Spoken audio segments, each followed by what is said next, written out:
Morning, all. For those of you on the far side of the globe, anyway, we're doing a special Friday stream. Oh, you need to do that. Ah!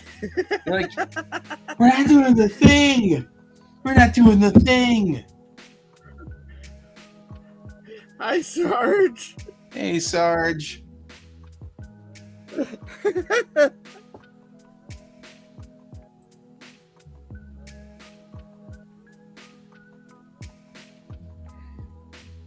We're doing a rare Friday night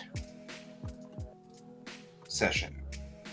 The primary reason we're doing the rare Friday night session is because I'm not doing anything else tonight and I got work to do. But also because I'm going to be gone Wednesday to Wednesday of next week. And I don't know, Pepper was talking about maybe we should just take a break and not broadcast for a week. And I don't know what Ken thinks about that. Honestly, I've got no dog in this game, so I'm up for whatever seems like a thing for you guys to do. I mean, I don't mind taking a break. I should probably take one every now and then. So we might go on vacation starting on Wednesday. At least from the stream. Yep. Yeah, I'm going to set up so that I am ready to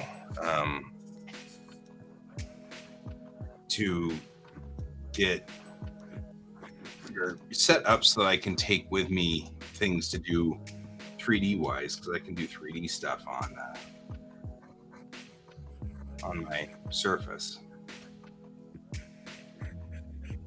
So you're back in Denver just in time for it to hail on you. Aren't you lucky?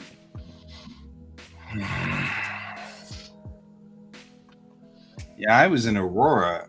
I was telling Candace, I was in Aurora for a lunch meeting with the con chairs of two different conventions, and I'm driving back, and then it just starts to hail like all get out on my car on I-70, and I'm at the Central 70 location. And just when it got really intense, I went into the little underground like tunnel thing. And I was like, oh, good. This is a great place to be in stop and go traffic in a hailstorm, is in the little underground tunnel thing. So I was like, yay. And then I exited. So, yeah, well, my little red car I'm like, I don't want my red car to be dented up. Boy, it was making some noise, though. It was like a drum.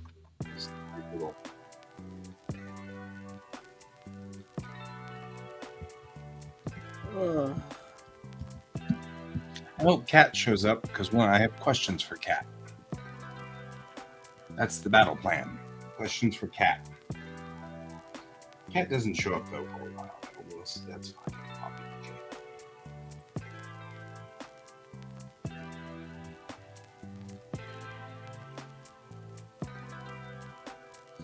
okay. So Maya just came in here and said, Alex doesn't look like I thought she did. I'll have to figure out what to think about that. I was like, what? Apparently, this is not the way Alex looks in Raya's brain. Back to and that's why I needed to do her character design before now. Oh, there's the cup. Yeah. I just heard the cup die. Right, cup has died. All things are in work now. Yep. Wow. He's a double cup death. He was really frustrated at that cup. He was really into destroying the cup. There's work to do, man. You're just standing in the way. Don't stand in the way of a cat with a plan.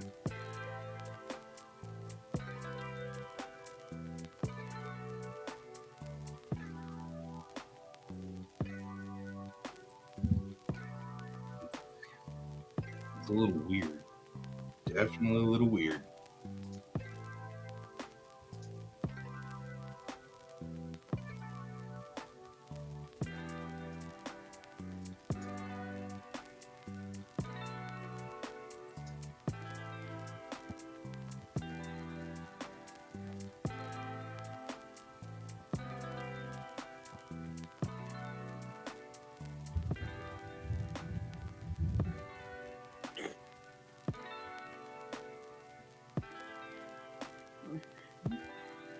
Welcome to Colorado, where the thunder never stops. Yeah. I'm not sure if you can hear it I can through hear it. my. Definitely can hear it.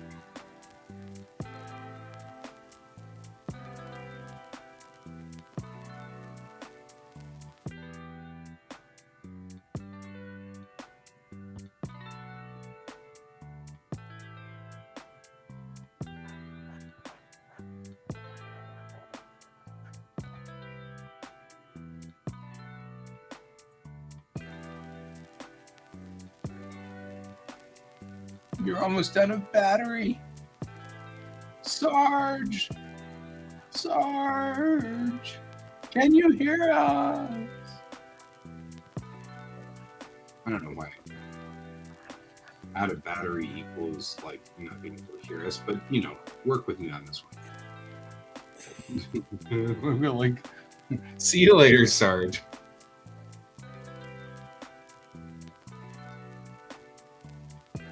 Nobody hangs out with us.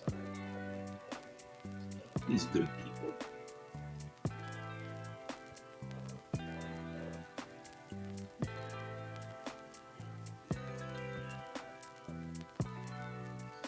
Okay, we'll get to the bottom of this thing here.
God, I am not.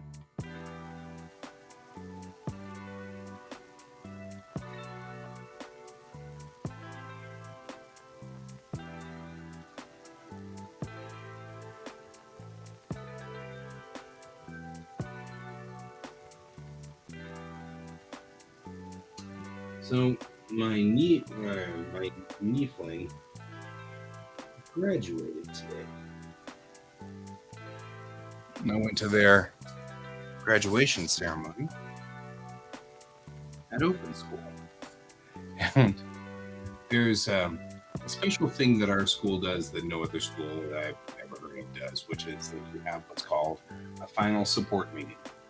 And the final support meeting is between you and your homeroom teacher, which we call the advisor, and all of the people who support you. So all of your friends, your mom, your dad, anybody who you consider in your support group.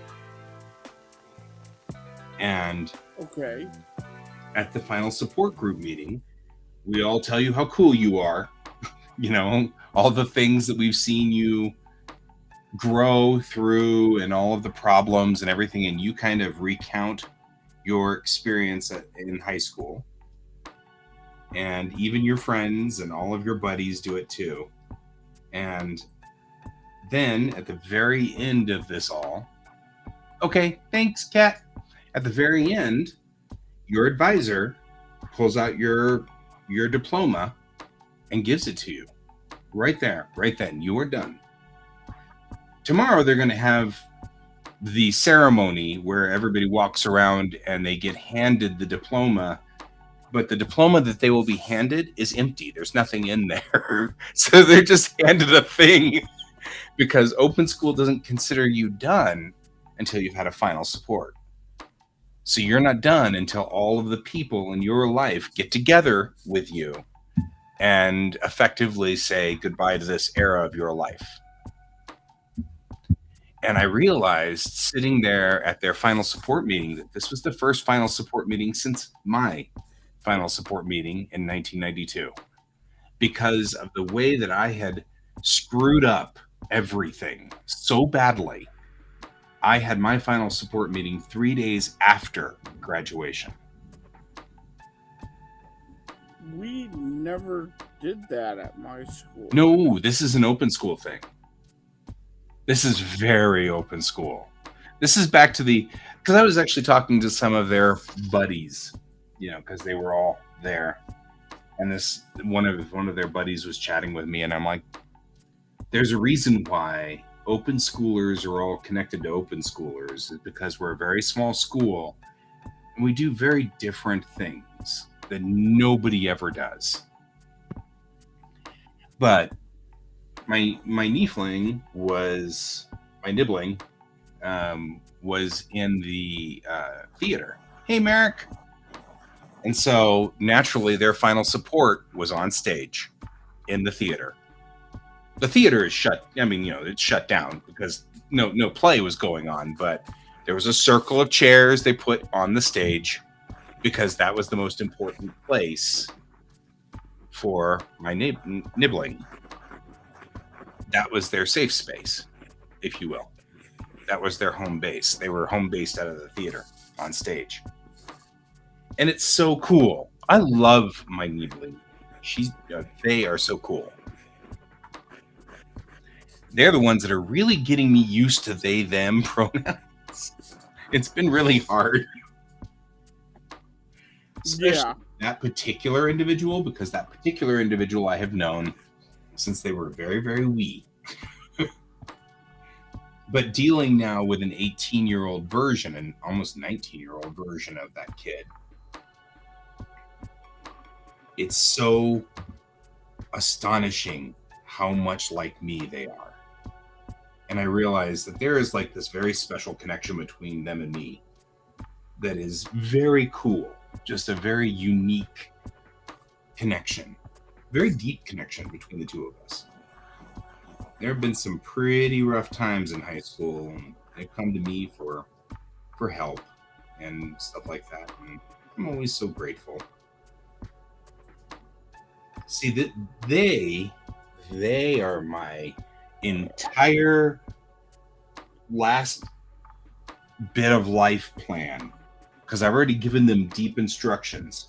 Put me in a nursing home that has 24/7 Star Trek, and then promise to visit every so often. So about how I just watched an obviously unaired episode of the original series that nobody's ever seen before, as my memory starts to go. And I'm like, just make sure that wherever it is, there's 24/7 Star Trek, and I'm good.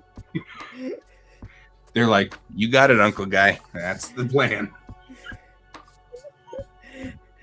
I've given them very specific instructions. I have. Given them very, very explicit instructions. For my final years, they already have it. I already have it planned. They're programmed in. That's their job.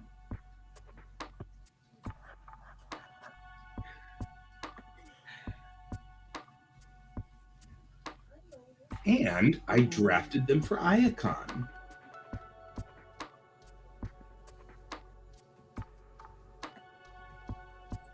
Because they are part native. And so they've been wanting to figure out ways to attach themselves to the native community in a way that makes logical sense to them. Not just attach for, but being that they're a geek, this is absolutely understandable and where they really want to be. And I think that once they start with Iacon, they're not turning back.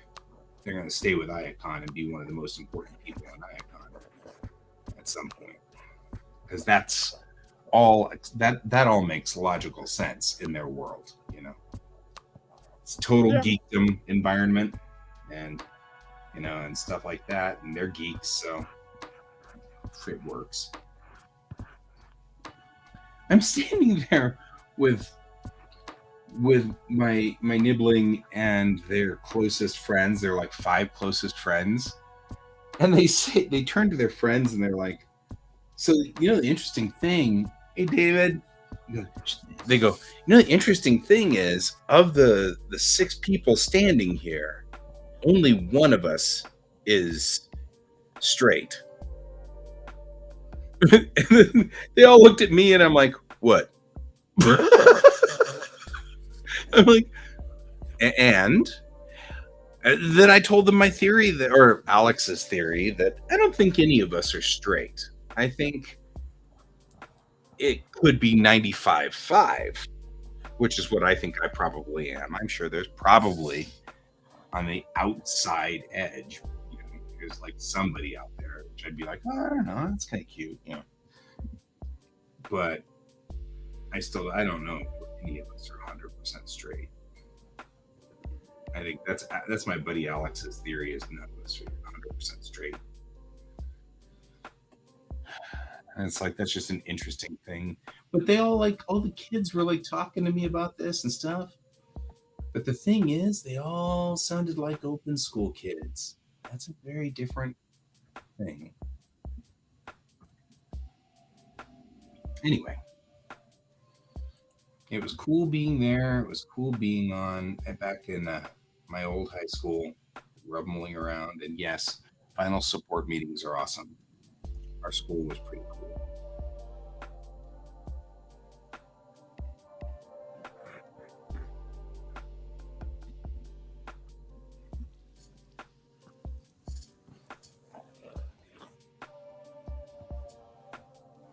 How you doing down there, David? Is it still raining in your part of town? It was nasty earlier today. It started raining on me at 225, and by the time I got to I-70, it was a disaster area. Brutal. It's not raining down there anymore. So we just shipped it up to you. Sorry, Can. You look like you needed it. I'm not shocked.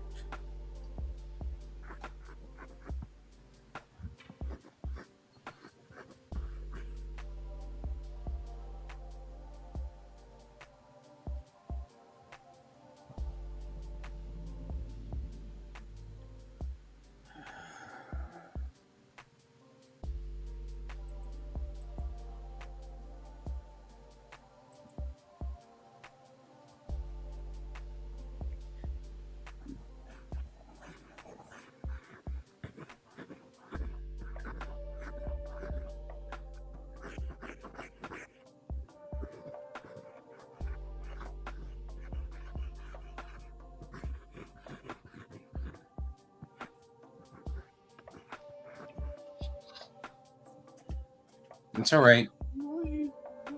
You're good. Cat, do what you need to do, my friend. Do what you need to do.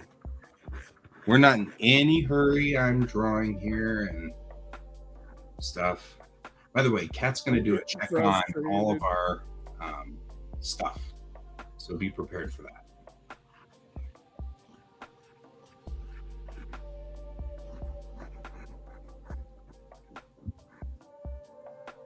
Be prepared.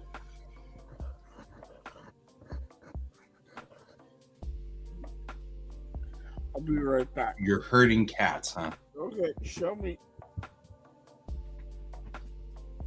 It's all right, my friend. It's all right.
Yeah, you got yourself an interstellar war going over there, David. You know, sometimes you just have to fight an interstellar war. You know, it's just the nature of beasts.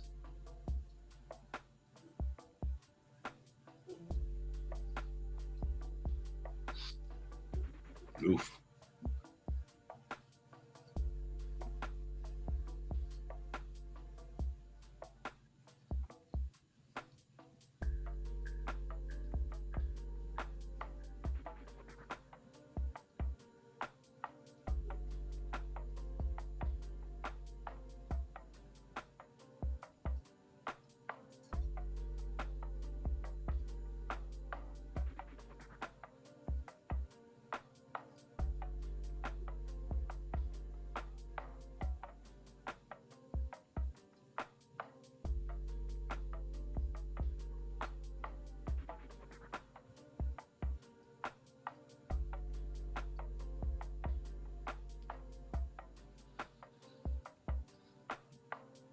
Oh, are you playing on Eve Online?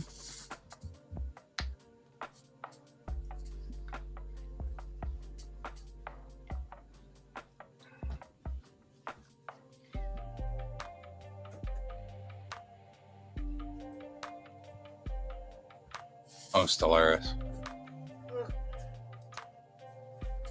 Fair. Still Ferris.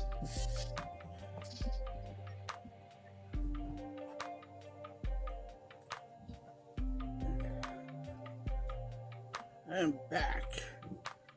And you have the secret to the airship. I don't know about that, but The only butt I know anything about is George's. He hasn't come here to show us his butt yet. nobody had to kill the cup twice. Killed the cup. Boy, he was really after that cup too.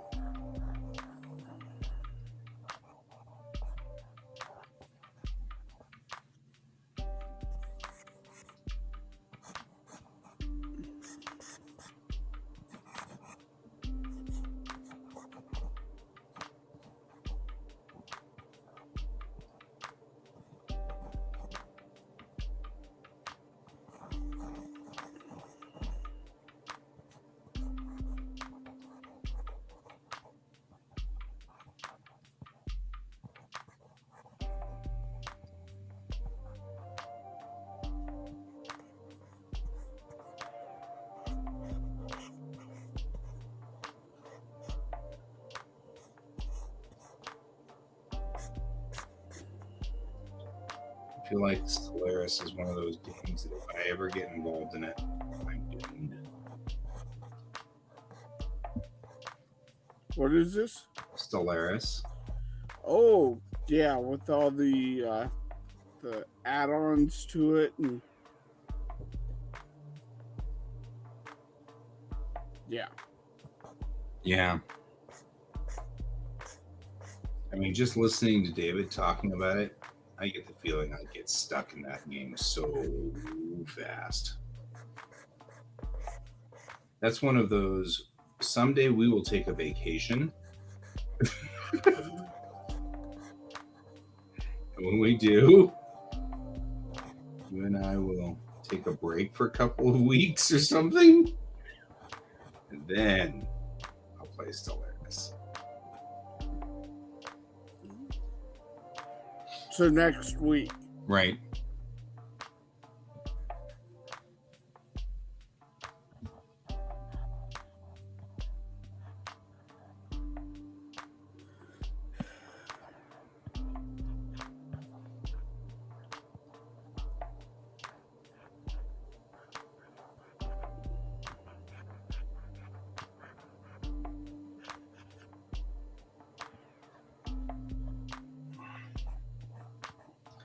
So what I'm going to take with me to Oregon is things that need to be made, sets that need to be made for issue 2 and 3. Yeah, I can. Yeah, I already tell it is.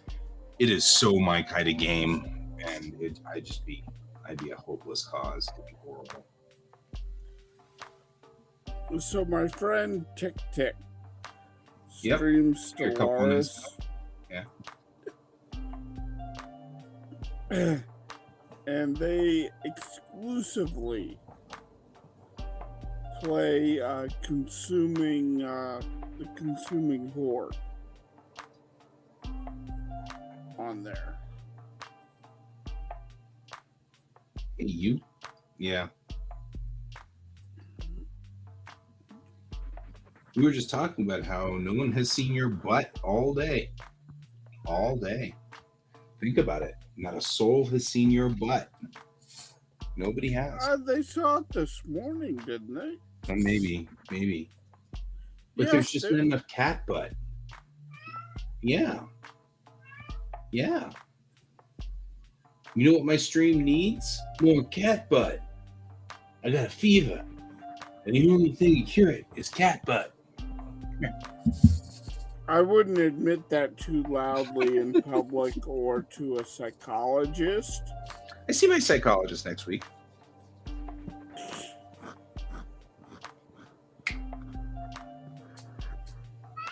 Yeah. Would you like scritches? Come here. There.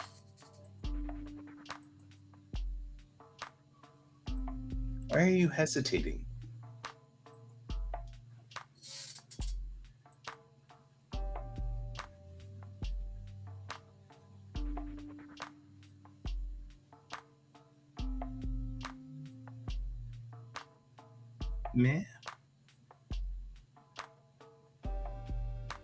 Man. Let's say, weirdo. Why are you being? You're like being so careful all of a sudden. This is not like you. Do you want scritches or not? Yes, you don't. That's weird.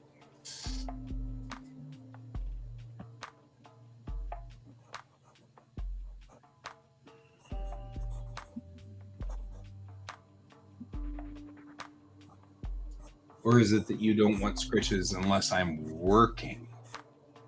Then you want scritches. So you're waiting for me to get to work. Gotcha. So you can disrupt my work, naturally. Why would you do it any other way? Yeah?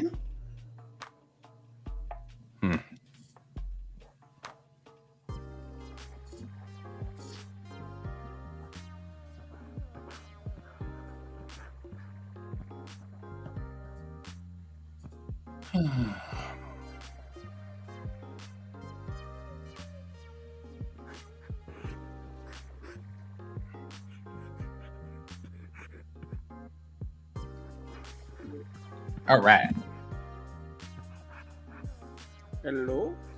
It's cat. But we've got to do the game. We have to do the cat game where cat does everything out of order and then has to restart everything.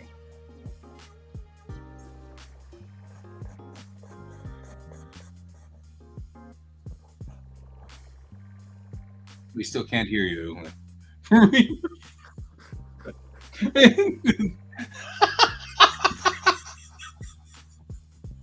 What you guys didn't see is that in private chat they wrote "rip." R.I.P. Just toast. We love you, cat. There's a lot of memes that happen in this stream. People apparently driving through my living room. There are things that have to happen in our stream.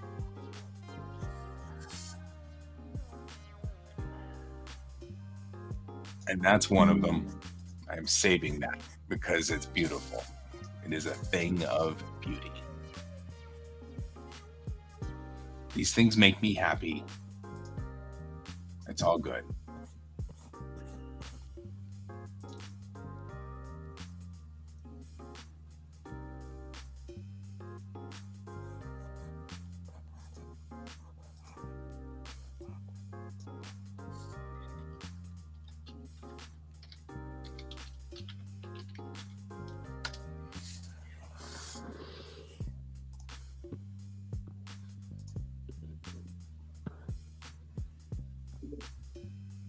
There we go. Try this again. There we go. We can hear you and everything. Okay. All right. I think I finally figured out what the specific thing is.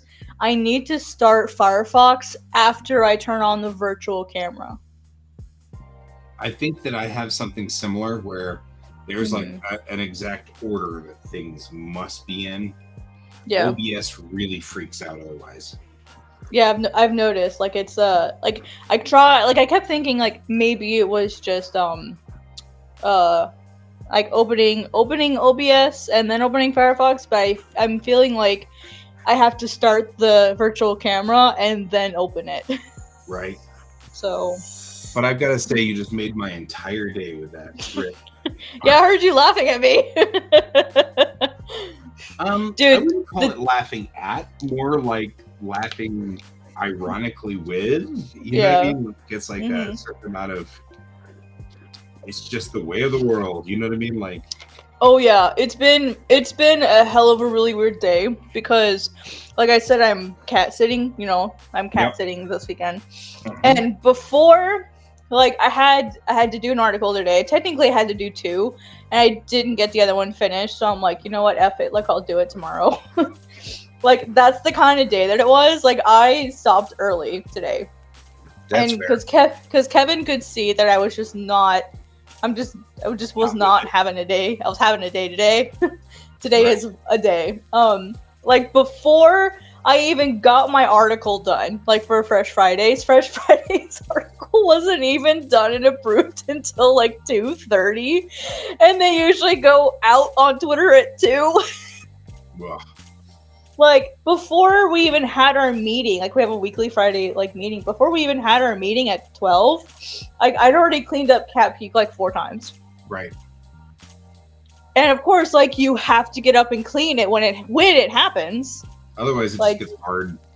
Yeah, and so I'm like, well, so like every once an hour, I was having to stop, get up, go clean, and I'm like, I'm trying to do my stuff. I'm like trying to get ahead because I really want to have Monday off. And the only way I can have Monday off is if I get the article that I need to put out on Monday done in advance. So it's like, otherwise I have to spend like 4 hours working on Monday, which I don't want to have to do. I mean, it doesn't take me that long, but still. Right. So. So I'm like, God, it's just been a day. And then I thought, well, I'm gonna take a short little nap. Like I went ahead and got off at, I think it was like 4-ish. So I went to go take a nap, and I didn't wake up until like 9 o'clock. And I'm like, oh crap, I gotta feed everybody. Yeah, everyone's probably hungry. Yeah. You're herding cats, and that's the way it went. Yeah, so today's the day. Okay, so what all did you all want me to cover today? Mm-hmm. Whatever you want to talk about, but I have a question about when you create a new thing, and in the story, well, actually, let's just click create new, right? So you create a new comic, the folio.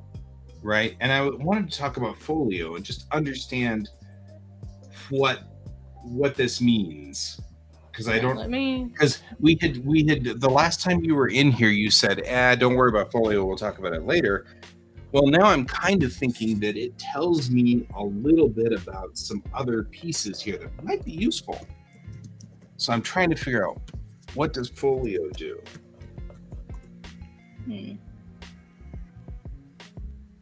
Because I'm going to make, I'm already kind of screenshotting this piece right here, so that it will be permanent from now on, always this size.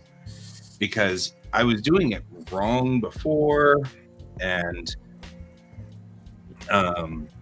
stuff like that. I finally figured out how to get a template in here and everything. So I've got it all set up to do a 32-page comic for Bellatrix Rising. But then after I had thought I did it perfect, I promptly did the other one wrong. it's like off by about 3 millimeters in one direction, so it's like shorter than the other one, Yeah. and it's just So a stupid mistake. So I'm screenshotting this and putting it all together to make a permanent picture, a JPEG that lives on here. It just says you want all of these settings like this. But then I thought we were going to come back to Folio, and we never did. Well, Folio doesn't have anything to do with like your margins and bleeds. The only thing Folio does is it places like the numbering on your pages like actually within the page itself. Like that's all Folio does, really. Oh, okay. Yeah. That's why I said to skip it, because like 90% of people aren't going to want those numbers there. So for most people it doesn't apply. Right. Oh, okay. But if you're having trouble with like your margins and stuff not lining up, that's we can adjust that. That would be probably in setting up the canvas section as far as okay, so let me. I think I've got that one under control, but I'll So like your margins, bleeds, and trims are fine. Like, what's your specific issue? So this is where I think I'm set up at this point. Okay. So the canvas is 6.88 by 10.5, which should make us pretty much a standard comic book size, right? But the inside trim is set up for manga pages, so that's why it's a different aspect ratio. Oh, okay. So the bleed and the outside, all of this is set up for a manga page. Mm-hmm. And then it's just effectively set on a canvas that's a US comic page. So that in theory, every time I make my pages, they are always Tankobon capable or set up. Right. Even if they are on a traditional comic book page, which is 6 by 10. Mm-hmm. Right. But what's the problem?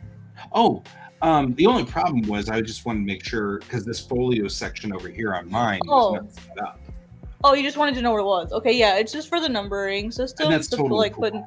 Okay, sorry. I thought there was like something you needed help fixing. Sorry, I misunderstood. Not really. The only real question I have is when we're dealing with global comics, does this matter at all, or do you just want all of the pages to be at this aspect ratio? It doesn't matter what aspect ratio they are, because everyone uses different aspect ratios, especially considering we have like webtoons people coming over from webtoons, which have a very specific size format, and tapas creators, and then manga and Western comics. And then you have like indie creators, and then doujin. They all have different aspect ratios. So like, as long as the only thing that we really, really, really recommend, and like we cannot stress this enough, especially if you want to sell PDFs, is make sure they are all of your pages are the same aspect ratio. Right. That's really the only thing that we stress. And make sure you. That's the reason I'm doing this is because if I don't have all I need to say to myself is this is the way this goes. This is the way. And then when it comes to PDFs, just so you guys know, because I've had people ask me this, what happens is when whatever pages you upload will not the same size file will not be what's downloaded. Like there's like a specific size, and it's in 72 DPI that gets downloaded. So like we never like give away like the high res versions for like the PDFs and stuff. So like, for example, I upload my stuff in 600 DPI because I want it to look like really sharp on the page. But then when it gets downloaded, it's smaller, like the aspect ratio is smaller, and it's in 72 DPI. Okay, one more real quick question. It always starts on page 3, and goes to page 34. Is there, when I do the folio thing, or not the folio thing, when I do the story, and then let's say page manager, is it page manager that I want? No, page manager is just all mad now. Oh, it would be edit, manage page setting. Yeah, that one. Is this what I need to change as page number, or where am I changing it to stop? Can you make yourself big? I can barely see it. Oh yeah. If you don't mind. I need to do the noise from Mario. Back up. There we go. Can you see now, or is it still really small? I can see now. Yeah. Okay. So the problem I've got is that it always starts with page 3, but this is really page 1. Mm-hmm. This isn't page 3. This isn't page 4. This is really page 2. Right? Yeah, you can't change. So I You have can't. to always You, do this kind of weird thing where I remember that I need 34 pages. can't but I change don't that. really need 34. you can't change that. You cannot? No, because if you change that, then Clip Studio may not open properly. Like that's Well- for Clip Studio's file managing itself. Like if the numbers fine. get yeah. But I'm asking, not with this, but like future ones. I want to build one from start. Can I start at -3 No. on a page?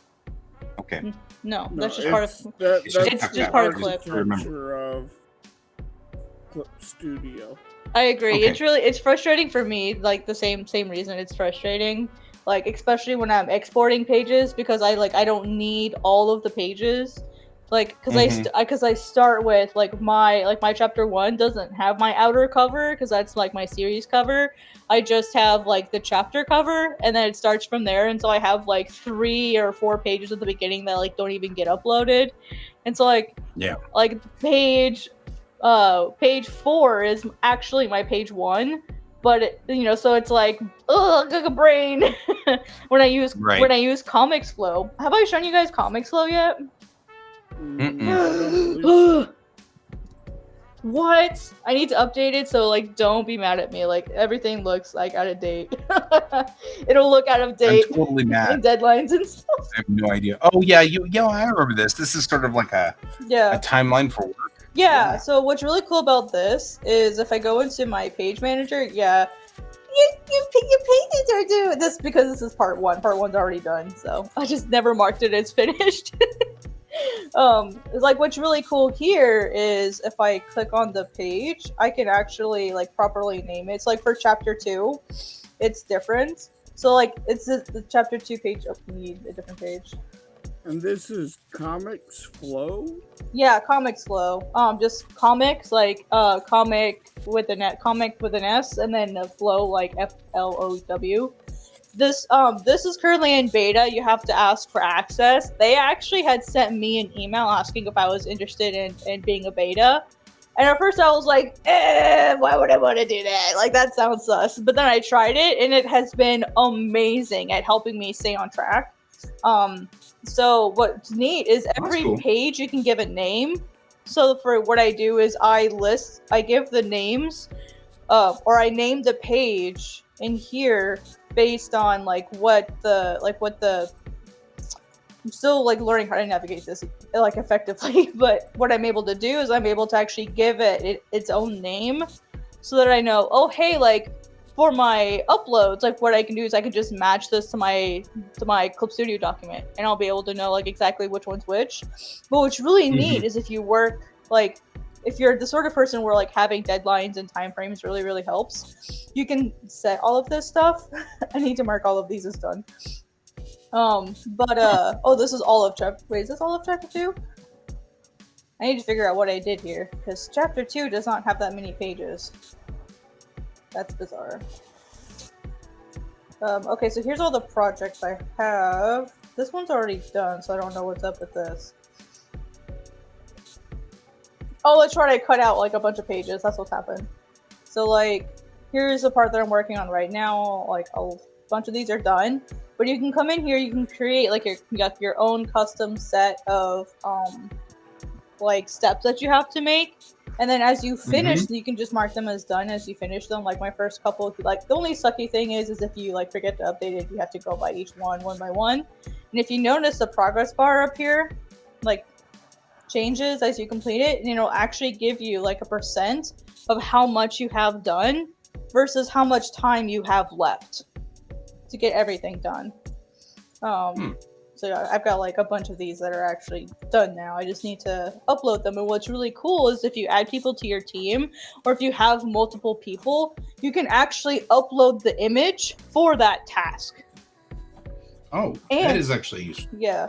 So you can see everything. And then here's what's really cool too. Like, I forget how I don't do it, but I know it can be done. You can actually add in notes and scripts and so like you can use a translator with this if you want them to. Like you can come in and then like they can add in the like the writing portion, like for notes and scripts and stuff, like per page, they can actually like you add like translator's notes there.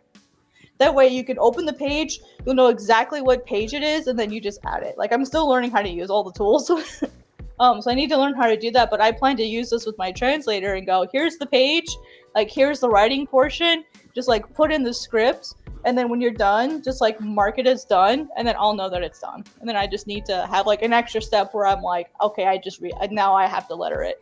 So basically, like I plan on using this when I start working with my translator. Nice. So like, yeah, this is a super, super cool tool to like help with productivity and time management, because I'm the sort of person like I need to be able to see how much stuff I have done, so that I can like gauge my time effectively. All right, and then all of these are sketched out. I actually need to go in and edit all of this because like I said, I deleted a bunch of pages, so I need to go in and I don't even see. Well, let me see. Well, anyway, so yeah, that's that. Let me actually go in and adjust that really fast because I need to mark that as done. And I'm not going to do that here, but I got to do all of that eventually. Let me see. I don't even know how many pages I put in my first one. 1, 2, 3, 4, 5. Okay, 7. I did 7 pages. Okay, so that's in part 1. But yeah, it's just really awesome. Oh, that was the other part. Here is where you can set all of that stuff. It'll actually tell you. So like I had 12 remaining days to work on this. So yeah, cause it's end date June 6th. That's not correct. It should be 4th. There we go. This is the cool part. So I have 4 days with how much work I have left. I have to do about half a page a day to get everything done.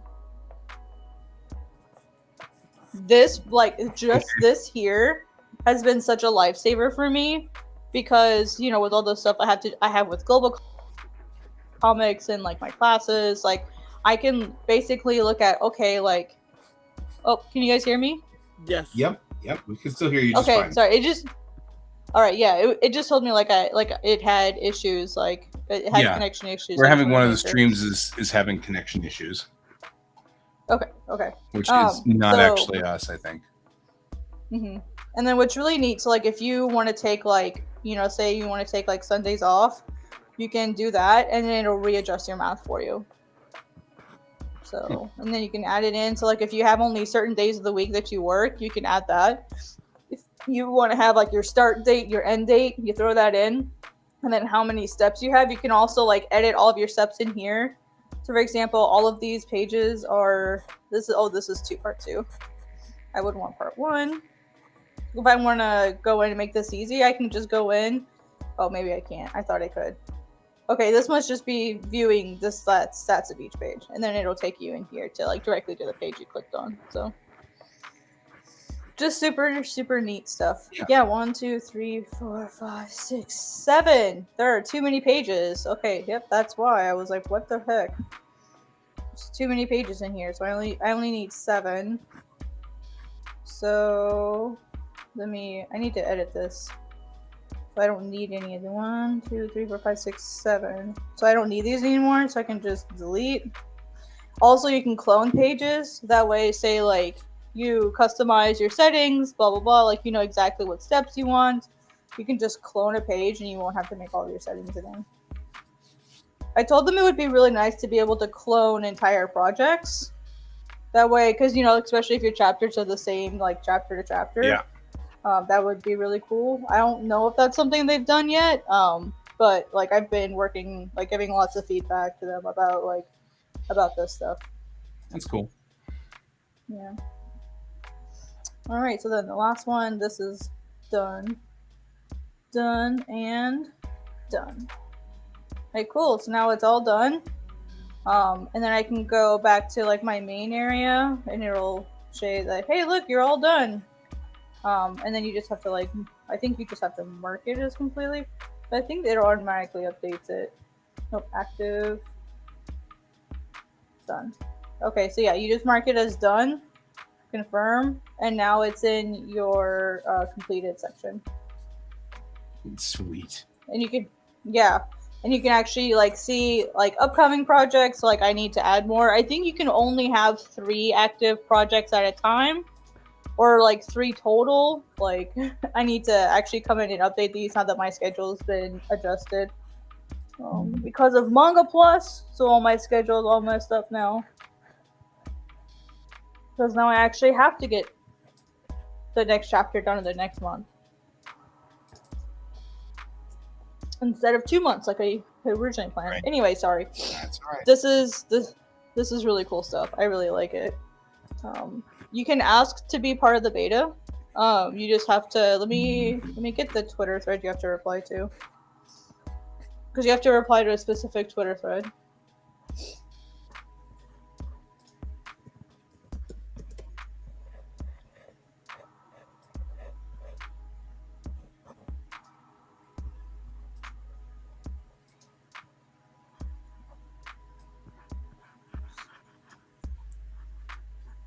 I'm gonna throw this in the Discord.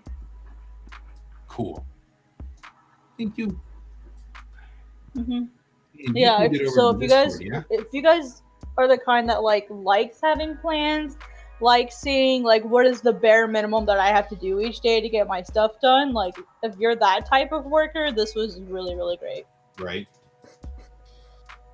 And I'm that kind of person. Right. What is the bare minimum I have to do every day?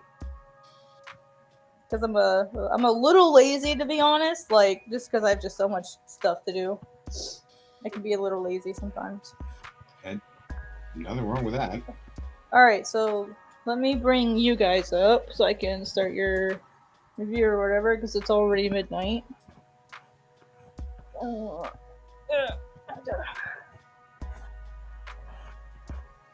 right, and then we also need.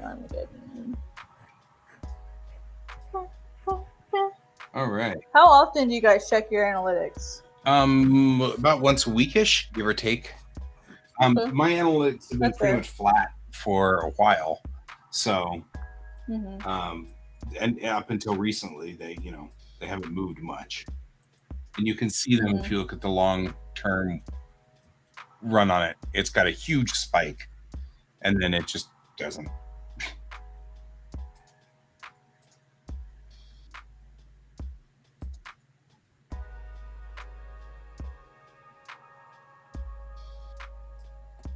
Yeah, I see what you mean. Which is fine. That doesn't bother me at all. We were talking. No, it's mostly just yeah. That was when you were shared on Reddit. Yeah, that's when I shared on Reddit. Mm-hmm. So it looks like you've got a little bit of a boost this last month. Yeah. Yeah, I've just been flat.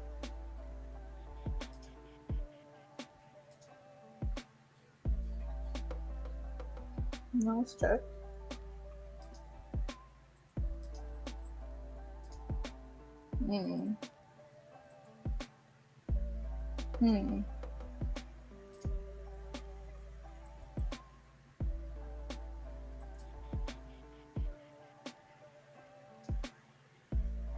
How are you promoting it? I go out now. Oh shit, KN, sorry. I didn't ask to show your analytics first. I'm sorry. I need to, for my own, I have to get permission. I'm sorry. Can I show your guys' analytics? You absolutely can show mine, and you have tacit approval to do so in the future at any time. I know you need to ask. I just thought about that. However, I want to make sure that you have tacit approval at any time with me at all times. Yeah, I figured since you guys asked, it was fine, but I'm like, let me just ask to be sure. No, it's all cool. I want you to know that you can even use my analytics talking to somebody else, so you're not always showing God's Bane every time. You know what I mean? Right. So I give because that's kind of what I have to do. Right. On this stream with everybody watching, I give tacit approval for you to use my analytics at any time for any education purposes. Mm-hmm. As a fellow educator, I feel that that's a very useful thing. It makes me feel like I'm doing something good for people. Yeah, and it's like really it's kind of awkward to show mine sometimes, just because because I am. I mean, the reason why I like to show mine is because I'm actively promoting constantly. Um, like I mean, the last couple this week the analytics went really crazy this week because of that tweet that I had, and so like. Voila! Right? looks like someone tried to flip you off or something. It's the shirt. Um, It's the shirt. yeah, it's funny. It's like it's funny looking. But yeah, so let's figure out. All right, so what kind of marketing strategy are you doing at the moment? Like, how often are you promoting it? Like, let me rephrase. How often are you actively going out and sharing links and promoting it? Well, I was a lot more Like, how many times a week?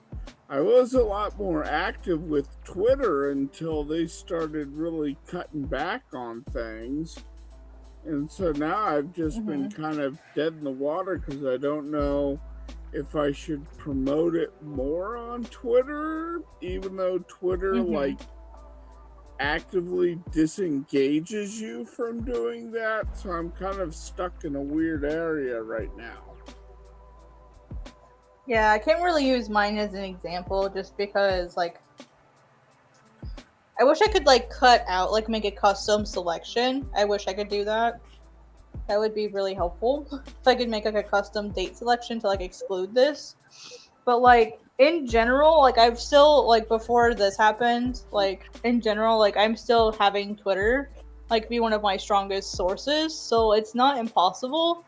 But I feel like it also depends on how you're using Twitter. So like for example, I post about Godsbane at least once a day. And sometimes I schedule those. So what I'll do is, how do you schedule or like I'll a tweet. Let me show you. A tweet. So when you have the only thing is you cannot schedule a thread. So if you want to post a thread, you have to do it in the moment. But if you have only like one tweet, so when you go to tweet something, you see this little thing that looks like it has a clock. You can click on this, like so blah blah blah blah blah. And click on this, and it'll let you select a date and time in your time zone you want it to go out. Interesting. Are you lost? He's lost. Huh? George is lost. Oh, it's George. Okay. Sorry, he just started meowing randomly in the other room, and I'm like, are you lost? What's happening? Sorry. Yeah, so what I usually do is I'll actually just like show you my schedule. I'll show you how. I mean, my schedule looks really scary, so don't judge me. But like this is how I manage my time. What I do is I usually have like a time in the evenings after I do like my Japanese stuff for the day, where I'll sit down and I'll prepare like I'll do my posts on Twitter for the next day so that I schedule it so that it's done and then I don't have to think about it. Sometimes I'll schedule the whole week's worth and then I'm like, oh, I don't have to do this anymore, blah, blah, blah, blah. Like, it's already done for the week, you know, or like if I'm trying to like look at my Reddit analytics or my Twitter analytics, I want to see how my social media is performing, that kind of stuff. So, I mean, you don't have to spend an hour every day, 5 days a week, but because I'm doing a lot of experiments right now. That's why I have it five days a week. I'm doing a lot of experimenting right now. What I used to do, and maybe this will be helpful to you, is I used to take like an hour or two on the weekend, like pick a day, take 1 or 2 hours, write out stuff you want to say, and then schedule it. And then another thing that really helps. That's not a bad idea. That's one of my biggest problems is just, you know, coming up with the things to say. Like, what do we? Yeah. So this is how I managed part March. of it is stupid imposter syndrome, where it's like nobody wants to pratter on. You know what I mean? Like, do that. Oh, for sure. Yeah. So March is when I finally updated again. Like I finally got chapter 1 finished. So I was really, really active in March. I've been more active in May. I just have them in a separate document, and somehow I ended up with 2 documents, and I've been using one, and now I need to like merge them together. So, because I mean, y'all have seen how active I've been on Twitter. Yeah. So I have them in the wrong document. But what I do is I'll come in here, and I can give you guys a blank copy of this document so that you can like start it for yourself. This is actually a document that we Global Comics created for our creators to be able to use to like make life way easier. Because it's already hard enough as it is, right? So these are to make UTMs. So this is sort of like the first thing. These UTMs are going to be really helpful, and you literally just have to fill it out. So for example, like, let's say it's today the 27th. I'm going to share. I'm going to share a link to chapter 2, page 1. Here's something else that's really helpful. I'm going to my series and I'll show you. So when I pick a link, for a while I did an experimentation where I shared this page, the very first chapter page, and now I'm starting to share this one, like the first actual page, and those tend to do better as far as pages per reader. By linking them directly into the experience, you don't like. It's sort of like how when you're building UI, you want to have the like least amount of clicks between them and the reading experience, or them and like whatever their goal is on your website. Right. It's the same with reading comics. You don't want to give them the opportunity to click away if you can help it.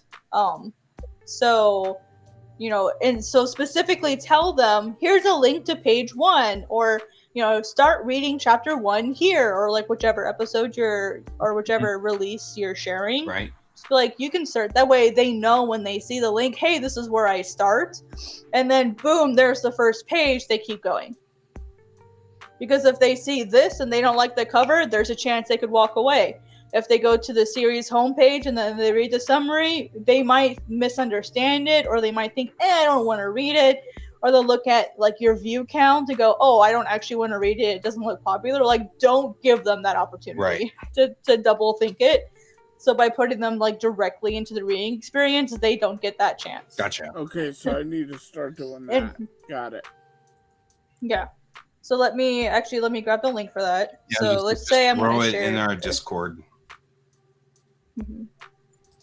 In fact, I'll spin up Discord now because, of course, Discord wasn't running because I'm rendering and I try to kill everything. That's fine. Rendering. So I have an entire article about making and using UTMs, and essentially what a UTM is it's just a modified link that has extra parameters in it. I don't know why that one's so short. Has extra parameters in it to make it trackable with Google Analytics. Is essentially what it does. So medium, source, campaign, or term. The way the sheet is set up, you need to have at least these first 3. Your medium is almost always going to be social. The only time it wouldn't be is if it's like it's like referral, for example, could be like a Google search. Or it could be like a shortened link. Or if it's like social media, like 99% of the time making your own, or email would be another possible medium. It's basically like what's the medium they came through? Is it social media? Is it an email? Is it a search? That sort of stuff. And then your source is going to be which platform. At least how I make them. So is it DeviantArt? Is it Reddit? Is it Twitter? That way I'll know exactly which platform they came from, and you guys can see this in your analytics as well. So looking at guys really quick, we can see, direct is usually organic, but direct NA can also be, so this first one almost always will be your top one, but it can change with time. Mm-hmm. That would be stuff like organic traffic where people found the website naturally, or it could be people that have privacy blockers and they don't know what to mark it as, so it gets marked as null, which gets put in direct NA. That's kind of aggravating, but okay. It is frustrating. So for example, I had a period where I had a lot of really, really great Reddit posts, like I was getting, but I wasn't seeing these were Reddit posts that were getting like hundreds of upvotes. And so I'm like, why am I not seeing any readers? Like the only big increase I'm seeing is direct. And like someone said, hey, like don't a lot of people on Reddit use like privacy blockers? Yeah. And I'm like, yeah, that's true. And so like I talked to like, the higher ups about it. They're like, yeah, that's probably what it is. I'm like, oh, okay, like that makes sense. Because it doesn't know what to mark it as, it just marks it as anything else. Right. That makes sense in a scary way. It does. Yeah. But it also means that it's going to be difficult for us to figure out how to get in there. Right. Now, with some Reddit, like, so that's why, like, when you see these numbers, like, you can't exactly trust them. So take everything with, like, a grain of salt. Hey, Tic Tic. Hi, Tic Tic. Am I being raided by Tess? No, maybe Tic Tic's just being in here because Tic Tic likes us. And then when you guys are just FYI, when you guys being raided. Hi, raiders, welcome to Quack. My name is Kayan. Over here is Guy. Go ahead and show Kayan, Guy. Hang on real quick, I'll go full screen. Yeah, go full screen on everybody. Yeah, really quick. Sorry. I'm Kayan. Down here is Guy. He does the comic Bellatrix Rising. I do the comic Armageddon Divinity. And over here is Kat. Actually, over there. Yep. There we go.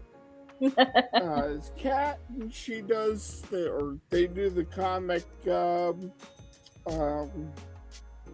Bane. God's Bane. Woo! Yep. I've got the information for all of those here. You can find them all on the various sites. All three of our comics are at globalcomics.com. And then all you need to do is just add the /C/ and then the names like they are here. We have a dash between all of their names. So just so you know. There we go. Sorry. I also flipped this around so that Kat's on the bottom and you're next to your own picture. Okay, that works. That's a good idea. And then Kat is teaching us how to global comics better. Stuff. Yep. Sort of like self-promotion, marketing tips, like how to read the analytics, and just general ideas for self-promotion, because self-promotion is tough. Like, it's a lot. It's a lot of work. Yeah, it is. I answer these kinds of questions all day long, so I'm getting really good at answering them. Okay, Saber. I'm calling you out on that one. So Tic Tic is my writer, Saber, who helps me with the comic. Oh, good. So you guys actually get to meet Saber, who is listed on my comic. Mm-hmm. But you never actually get to talk to Saber. Mm-hmm.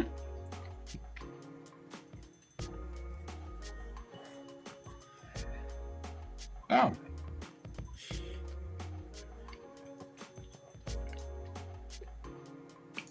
After that little intervention. Yeah.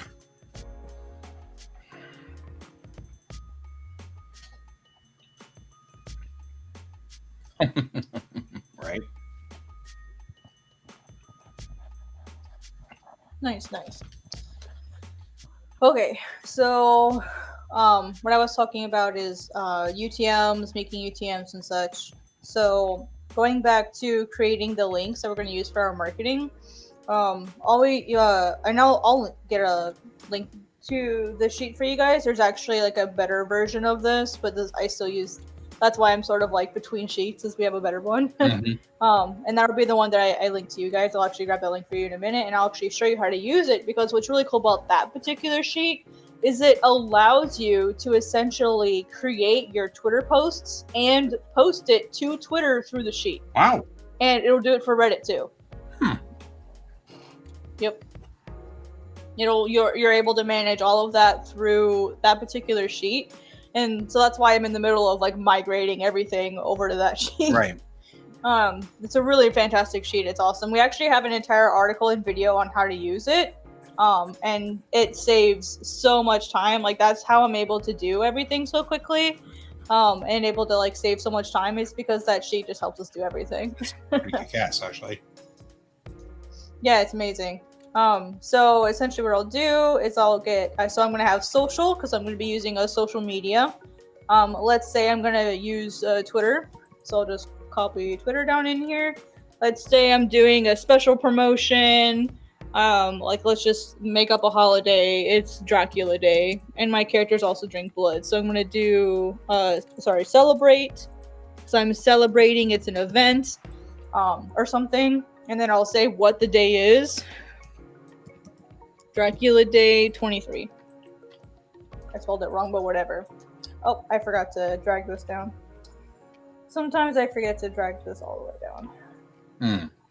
There we go. So what it's done is it's taken all 5 of these parameters and it's combined them into a brand new link. You can see a formula stuff up here, but it's combined all of them into a brand new link.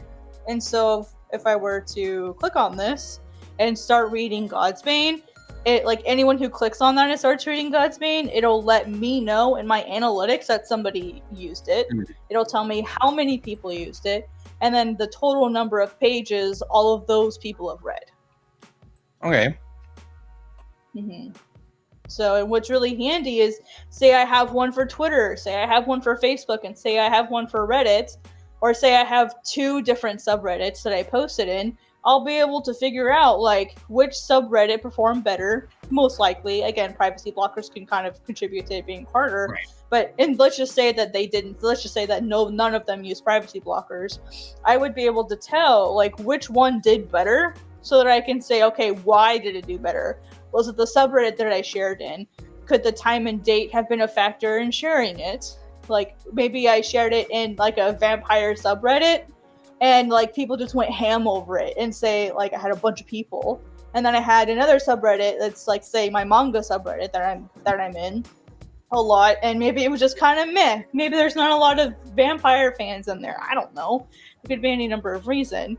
And so what that'll do is that'll say, hey, when I have a holiday or like a special day or whatever that's really niche that applies to my comic, like that would be that would probably be worth the effort to at least try to find places to share that in. Oh, that makes sense. Yeah. And so you're getting instant feedback on that. Yep. Yeah. So, that's why, like, whenever there's like a trans visibility day, or there's an art share or portfolio day, when there's like those sorts of special days, like you can see them in the past here. Here we go, Aros's birthday. I made a special thing for Aros's birthday, and I got reads from it. So, like, that might be something worthwhile, is to celebrate my characters' birthdays. Yeah. And make a tweet about it and tell people to go read the comic. Maybe make a special promo art featuring that particular character, and then like direct people to read it. So like there's all kinds of really fun things here. A really funny one is this one right here. So it just says B in P1. It's short because that's my Twitter bio link. And if we go into my Godsbane analytics, I actually have a UTM in my profile link. It's different right now because I'm doing the Manga Plus thing. So that's not my current bio link. But if I go into my page reads, I should be able to find the PB1. Oops, wrong Godsbane. I do that all the time. I keep grabbing the pilot by mistake. So let me go back, like, say a year, because I think it's 6 months should be fine because I did it in January. Here we go. P1. 63 people have clicked on my Twitter bio link, and those 63 people have read over 1,000 pages. Wow. In just the last 6 months. That's actually dramatic. It's more dramatic than I would have expected out of the Twitter bio. Yeah. And that's not including May. I've not had it in my Twitter bio at all for May. So that's technically 5 months. Right. Huh. Yeah. So like that's like not a lot in the grand scheme of things. But like let's see how many like So I've had 32,000 reads in just the last year alone. Right. So like that's like 3% of my reads. Right. Wow. That's Yeah, significant. just from my Twitter bio. Yeah, that is more significant than I would have suspected. I can see why you're like, no. Think about this. Okay. Yeah, that's something that I didn't have to do. I didn't have to go promote it. I just like, here it is. Here you go. Like, if you happen to check me out, here's the thing. Right. You know, like, and so it's sort of like they're like that's passive promotion where you have all of those things, you have them available. With the pinned tweet, have a pinned tweet with your links. Like a lot of people do not take advantage of that. I'll show you what I have. Again, I'm focused on Manga Plus right now. So everything's a little different. So I have a picture here with my characters. It says Manga Plus. Here's all of my like quick short descriptions of my characters, and then like the link. It's not a UTM because I can't track that data. You get no data on Manga Plus. None. And it makes me so mad. Like, the only way you can get data from Manga Plus is if you achieve a certain creator ranking, and I'm, like, the rank below. So I need to, like, go up one more rank as far as, like, the contest status goes. And so that's Art Street. Art Street and Manga Plus are technically separate, but the Art Street competition is different than the Manga Plus competition. And for the Art Street competition, I've only gotten the creator award, not the bronze. And I need the bronze to be able to access the analytics. Wow. And I'm so mad because I got so close. I was literally one spot away from getting my analytics. I'm like, no, I have to start all over. That's so frustrating. So in this particular case, like, I can't see any of this data from Manga Plus. Right. But I know that I can have this stuff here, and I can see on Manga Plus how it's doing. When that tweet took off earlier this week, I think I've gotten like 12 or 13,000 reads just from like being active and promoting it and sharing it on Twitter. Like, if I hadn't posted those links, and if I didn't have my Twitter bio ready, and I didn't have my pinned tweet ready with links to Manga Plus, I guarantee you I wouldn't have gotten those 13,000 reads. And I would bet my bottom dollar that those links have kept me in the top 10. So I would wager. I'd be willing to bet my bottom dollar that. And I don't have a lot of dollars left. Right. So okay. Anyway, enough about my ranting. I'll show you guys the community sheet.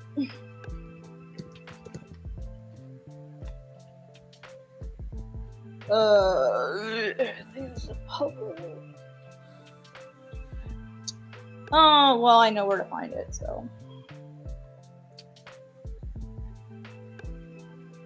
That's weird. I could have sworn I had that one bookmarked. Do you guys have any questions while I'm getting that link for you guys? No. I mean, UTMs are already somewhat confusing all the way around. But they're basically just custom links that allow you to track data. Right. Essentially. So what they are is not the problem. It's the how to deploy them and how to use them that's got me confused. Yeah. That's all. Yeah. And like I said, this article and the video that is linked in it will give you that information. And it's done by Eric Tapper, the video, and he's like our marketing guy. So I would definitely, marketing and business development. So he's the one who taught me this stuff. So I definitely recommend watching his video on this. Yeah. All right, so there's the link to the article to learn about UTMs. And then let me grab the link to the specific document. That way you guys can just have them ready. And then I'll actually open this and I'll show you.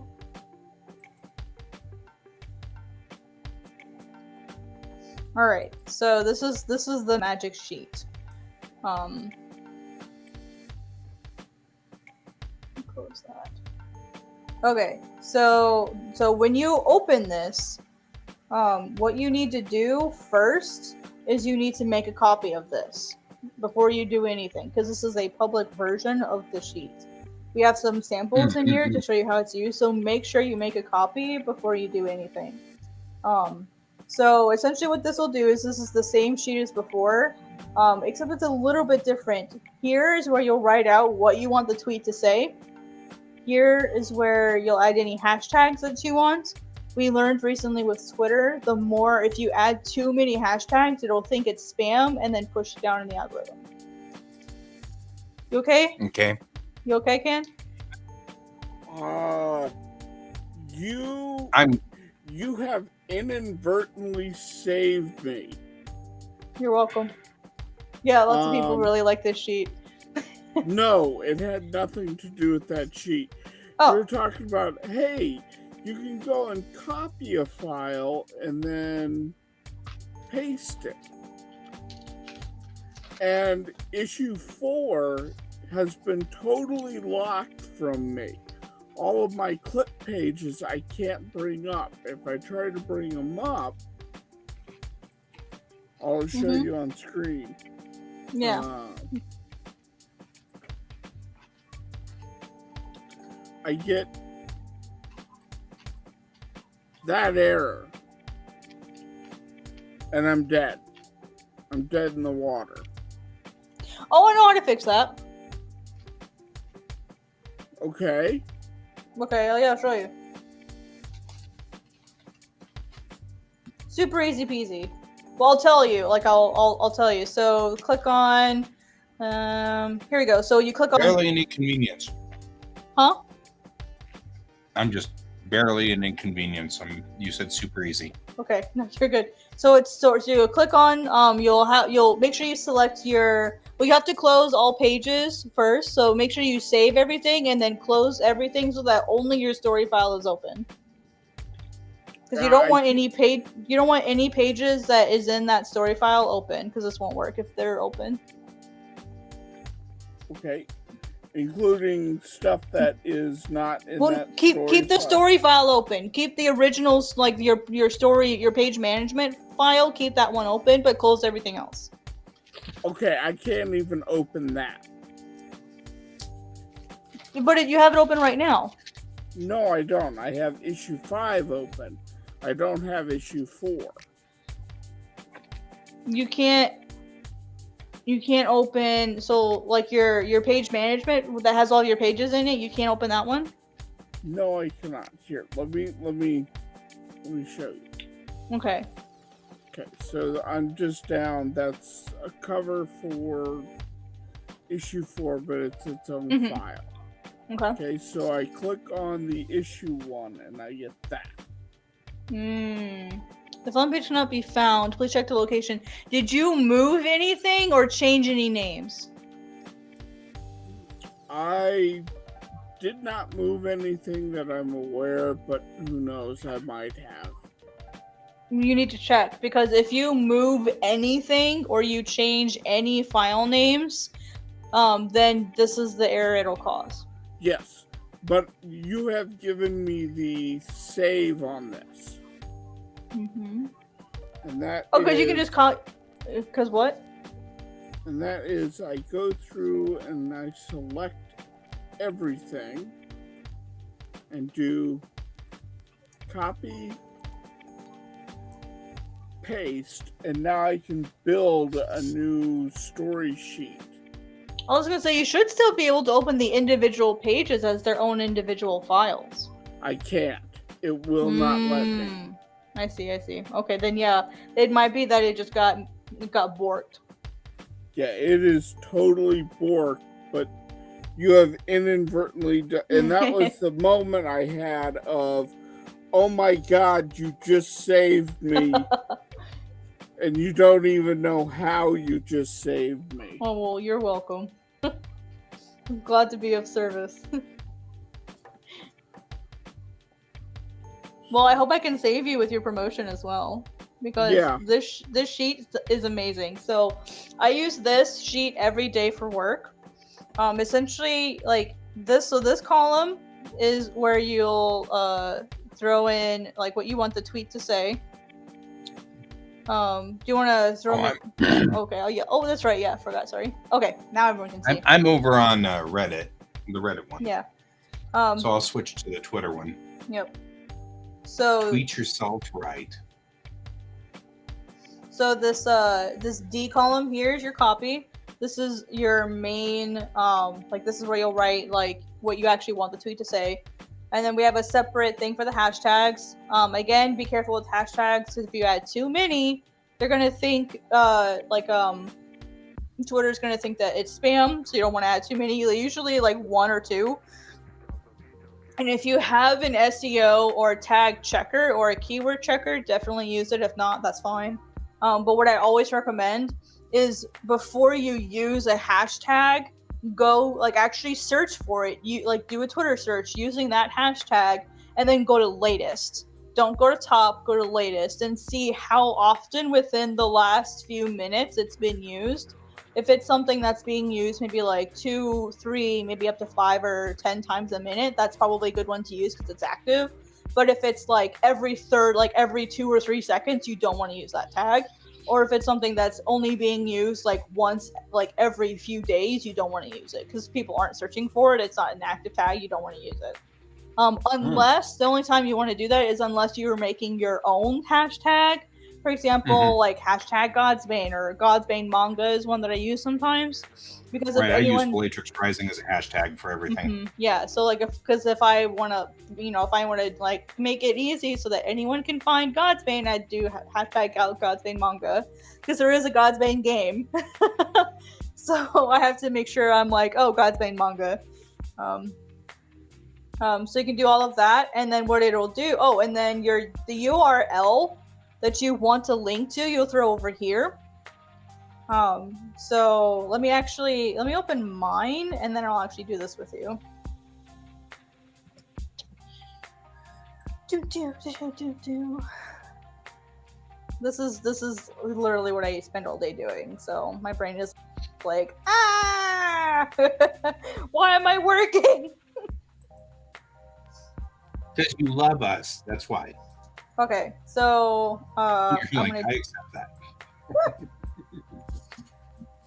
All right, so I'm gonna copy this copy.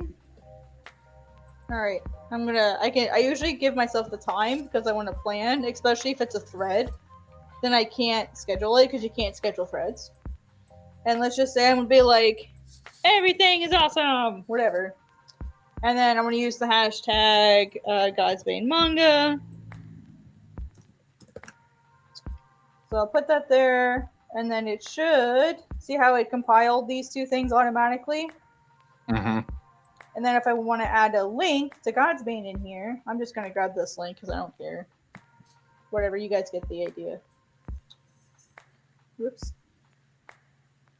So I can just drop my link over here. Ooh, see, notice it made a UTM for us. It went ahead and made a UTM.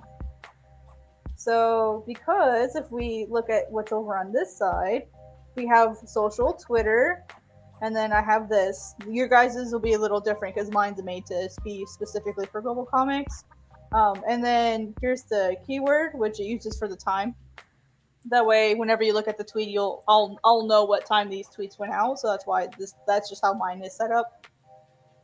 And then see how all of this is now compiled together. Well, watch this. This is the magic button. If I click on this, watch this. It takes me to Twitter and makes the tweet for me. And then all I have to do is schedule, boom, done. Wow. Right? That is actually really sweet. Yep, that's what this column does here. This is the link you click. So if I clicked this one's already ready to go. So if I click on this one, it'll do the same thing. It'll prepare the tweet with all of the information that I just prepared. See? Huh. Isn't that cool? That is very cool. Yup. So, and this document is free for everybody. This document here, anyone can have it. Yeah, I just copied it and then saved it to my Google Docs. And that's the Twitter version. That's the Twitter version. We also have a Reddit tab that does the exact same thing. So we have what we want the copy to say. We have the where it's going to be, which is when you do this, you have to do r dash, not r slash. That's really important. So this automatically will convert that. And so here, same thing. You're going to want to put in. Oops. Okay, when I do that, you're going to want to put in the URL that you want them to go to when they click the link. And then when you hit this button, this is the same as that Twitter button. This is the Reddit sharing URL. Mm-hmm. Click on this. Oh, not safe for work reminder. If your stuff is not safe for work, make sure you mark it as such, because some subreddits really care. That'll get you busted in some Reddits. Yeah. Yeah. Some people fine. will. Most of my stuff is safe for work. Yeah, they'll bork you. And so if I click on that, it takes me to r/global comics, which if you remember, we had r-global comics. It will take us r/global comics. It automatically starts a link post. So if you want to add images, if you want to do like a regular post or whatever, like you have to manually set that up. So for example, let's just say, oh, like let me click on this. I have to start over. So if you want to have anything other than a link post, you have to manually do that. We can't help you with that. But because we're doing a link one, oopsie. I have to. So you have to actually you have to restart this process if you do that. So I can open this. Here's the UTM that the document made for us, and then here's the copy that we wrote in that column. Here's this. So that's where this goes. This becomes your title, the title of your post. So yeah, and it'll go anywhere. Like if we did r-Clip Studio, it would take us to the Clip Studio subreddit. Question about r/global comics. Mm-hmm. If I posted to r/global comics, would I get swatted by the moderator? No, I'm the mod. So you I'm won't one of swat the mods. You won't swat me. As long as you follow the rules, no. Yeah, well, I mean, I assume I would figure out what the rules are, but like, let's say I wanted to go on to r/global comics and say, here is an update or something like that to my comic. Mm-hmm. Go for it. No, go for it. Like I think we asked that you limit self promotion to like once a week or something, or like I think that's what it is. I'd have to double check. But as long as you're not like obscenely like spamming yourself every single day, you'll be fine. Right. That's cool. Yeah, and if you, like the episode that you're linking to is not safe for work, like I think your second one is. Like the second one's not safe for work. Yeah. Yeah. Then you would need to add it. Yeah, and generally the main story should be safe for work on the main episodes. Yeah, and what's really cool is some subreddits you can schedule, not all of them, but some subreddits you can schedule. You can schedule posts. So always check for that. But these are the tools that you can use for like at your disposal. Like this sheet is really helpful. And here's what's really nice. If you need a general UTM stuff, like you also have a sheet for that too. So if you just want to make the UTM for like other stuff and you don't, or maybe say like for me DeviantArt, like we don't have a DeviantArt thing in here. In my sheet, I come in here and I make like my non-Twitter and my non-Reddit UTMs. Or if I have like a custom post that I'm making and I like don't have the time to make the Twitter post, or it's like a reply to somebody, I can come in here, make a UTM really fast, and then have that ready for that reply or whatever. I like that. Yeah. Yeah. So we have that as well, and then we also have what's called a subreddit checker. So this is what you guys will like this one. Oh, well, like, what subreddits have I posted in? I don't remember. I can't remember. Blah, blah, blah, blah, blah. Well, guess what? You can come in here and it'll tell you where you've posted it. And you can make a note about what your experience was there. Like, how was it? How did it go? Blah, blah, blah. Like, you'll be able to see all the different subreddits that it's been posted in. Okay. And then you can mark it as, did I do it as a free preview? Is it a first issue free? Is it all free? Like because this is more for publishers, because they'll be likely to have a lot of different series, and each series here will have its own line. So this is really handy if you have like a bunch of series together. And then pivot table here. Sorry, this will be really cool once it's all filled out. I can't show you ours, because like data reasons. But like essentially what it'll do is it'll do the same thing. It'll sort out by subreddit. And then it'll actually like let you know like what your previous like copy was, what the date it was shared on. This is going to be the sheet that will show you every single time it's been posted in Reddit, which subreddit it was posted in, and what your copy was. Like as long as you keep all of this data here, all of this data intact, and you don't delete any of it, this will tell you all of that information. So if like one of them worked really well, like it's already ready for you, or if you want to like go look for something, it'll be here for you to find. Like literally the sheet we made, and we use a sheet very similar to this for our own promotion, like for my drop. And it's fantastic. It makes life so much easier when we're having to like get our Reddit posts like together, because because like I do promotions with like the feature articles that I make, because I want to be able to promote them.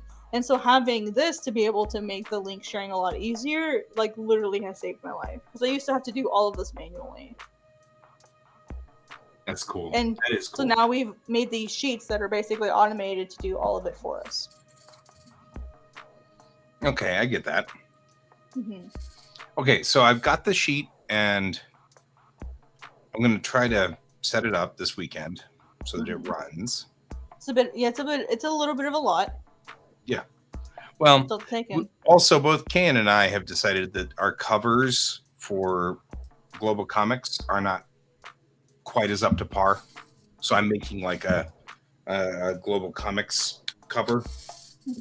So because we were looking at all the other people who are they're kind of in competition with us, and I was like, we should at least try to make a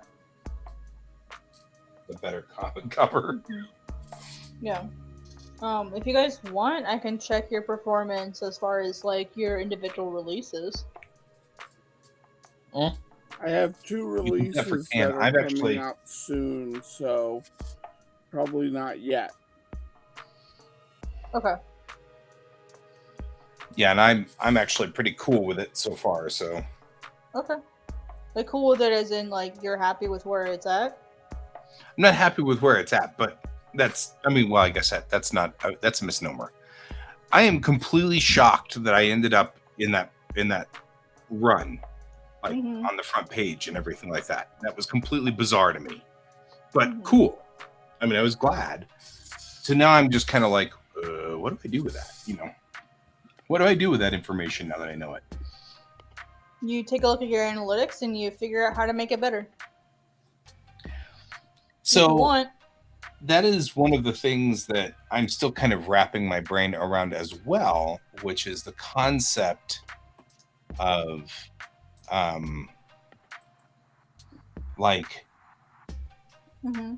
the concept of changing pages or anything like that. I'm not actually. Oh, that's super easy peasy. I'll show you. Well, no. The concept of it, not the. Oh. I don't think you should honestly worry too much about that unless you really want to. Like, as someone who did that, me personally, it hurt my comic doing that because people were used to one particular thing.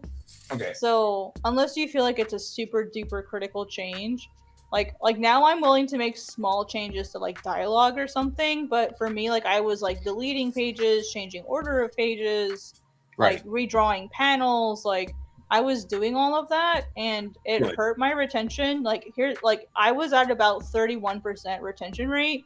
I dropped all the way down to like 17% within like a week.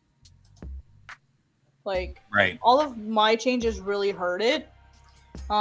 So I would definitely consider like before you do anything, what is your goal? Like take your numbers down, write down like what you're seeing with your numbers. And then because you're going to want to have a before and after picture, right? So take the data that you have down now, things like what I would recommend getting as far as data wise.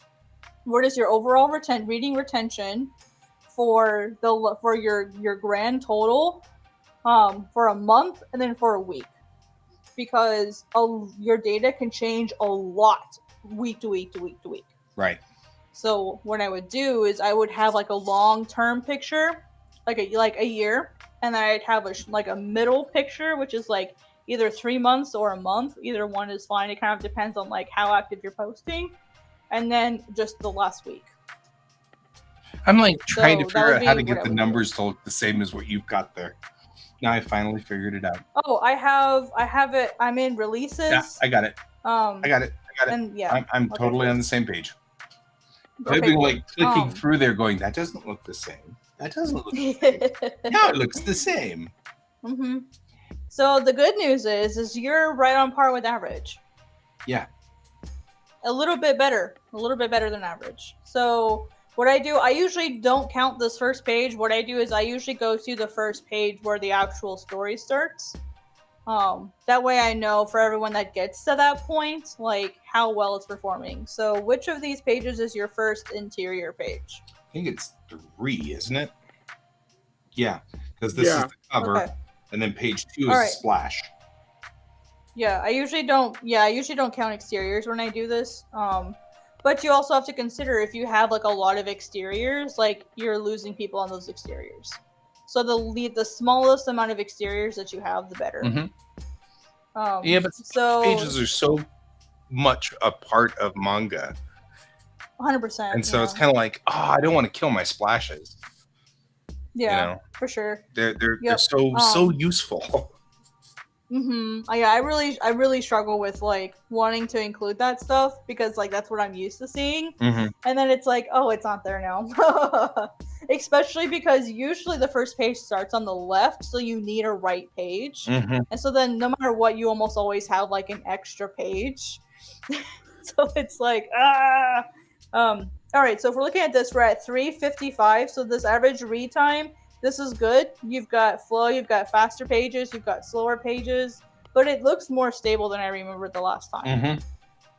So this is great. This is good. Like you're having a page 21 and page 14. There's just a lot of technobabble, which is why it takes them longer to read it. And since mine's a Star Trek-esque comic, we decided that that's not a bad hit. That's not a negative. It's not. Well, the reason why I can tell you it's not is because when you look at the amount of people that you lose from those pages, it's pretty insignificant. Yeah. You're not losing people on those pages. Your reading retention is very, very stable, which is great. This is fantastic. It's very, very stable. In fact, you're doing better. I'd say your reading retention is probably better than mine. As far as page-to-page retention, you're very stable. That's great. Like, so, and I think I've told you this before, like Shonen Jump, if we want to use them as like the unreasonable standard to not worry about, but just so that we have like an air of how the professionals look at it, they want a page-to-page reading retention of 99.8. Right. Like 99.6 is your bare minimum.